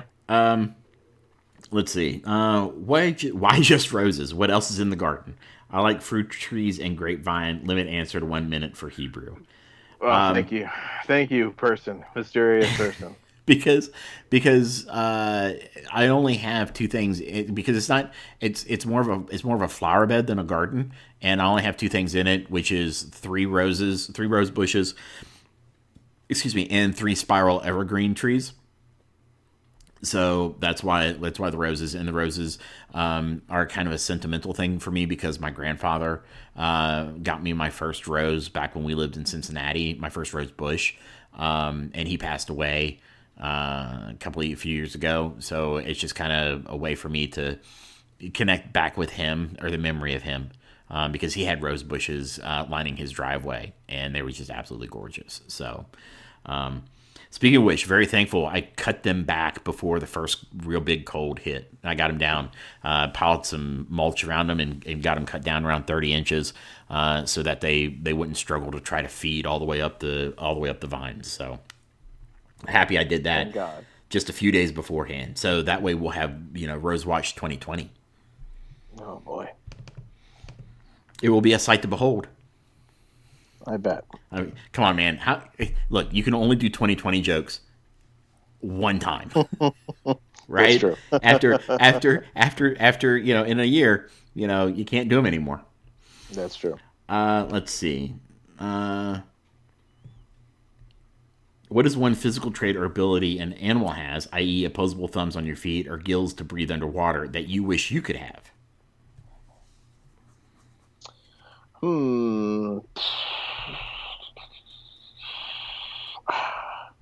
I want to say there's an, was it, did it say animal or, It's a physical trait or ability an animal has.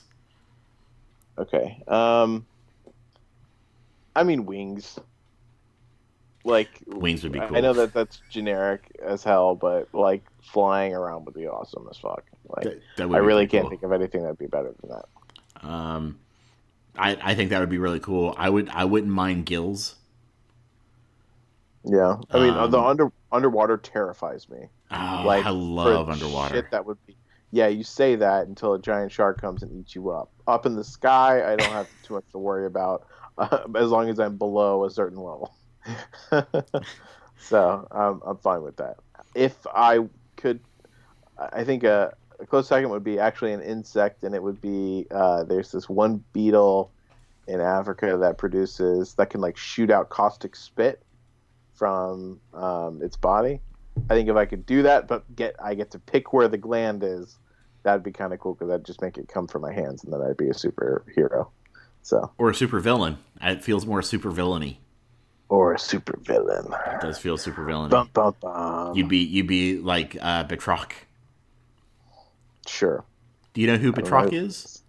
No, I do not. Batroc the Leaper. He leaps. I have no idea what you're talking about. Did you see Civil War? Or not? Yeah. No, Winter Soldier. Do you remember Winter Soldier? Yeah, I mean, The I didn't opening like it, scene- but I remember. Okay, the opening scene of Winter Soldier, they go, spoilers, they go to the boat, right? And Cap fights the guy who's like, "You'd fight me without your shield," and he kicks him a lot. Yeah, that's Batroc the Leaper. Yeah, I don't really remember him. Yeah, I'm gonna look go him back up. and watch He's kind of a joke villain. Okay, fair enough. I would not be a joke villain, but yeah, sure. Let's see. If Sinister clones a Greg and clone Greg dies, does the opposing Hela summon another Greg, asking for a friend? I would say not. Not if there's another Greg already on that other team, definitely, because she can only have one at a time. Yeah. And finally, if WandaVision show ends up making Vision amazing, will Hebrew give him another shot in the game? It's same actor, right, for the show? Yes. If they redeem his character, I would be open to the idea of playing Vision. But they would really need to do a fantastic job at convincing me to do so. You realize you're hurting yourself by not playing Vision in the game because he's an absolutely amazing character. How many times have I said I 100% know this? I am very aware. Just remember, they're basing it off the comic book Vision, not the movie Vision, right? But it's right. But at the same time, like, it's just the fact that this is my only recourse to that. So unfortunately, this has to be my answer. Yeah, but to it. they've mixed comic book, like they use Scarlet Witch from the comic books. That's not the MCU. That's not Elizabeth Olsen. Okay, that's not the MCU Scarlet Witch. Right, but this is, like I said, this is just my only recourse. It's not what I want to do; it's what I feel I must do. So, I do applaud your sticking to your guns and being principled. yeah, I've already been past like the points of big meta for him. I've survived it all. I've weathered the storm. No, you kind of need him for Alt 7. I think he does some. I think Chu's right. He does. He can do more work than Shuri in Alt 7 and help that tech wing out. I mean, I think that Shuri's been doing just fine for. I can't experiment with this, so I can't say otherwise. But I mean, like Chu said, though, it wasn't necessarily that. He's a gamble character with it, more of a gamble character with it than Shuri is. Right. Shuri's the constant, but might not reward you as much for your lucky swings. So I'm okay with that. Like, once again, in times where Vision has shined, I have always been okay with sticking by my principles and not getting quite as far at the same time. That's fine. That's fine. Yeah. I mean, you can do that. In fact, In honor of you, Hebrew, I am going to clear an entire Alliance War room with just Vision. Yeah. Go for it. Congratulations. In fact, I'll hit auto and do it with. Oh, look, he just wiped out 3 people in one blow. We Yahtzeed today. We got a Shell Alliance. We're currently up 710 to 0. Oh gosh.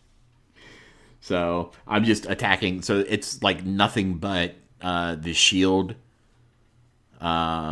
Minions. The shield minions that they give you. There's nobody in these rooms. So I'm just like going in with one character. Yeah, gotta love free windows. Gotta love them. Yep.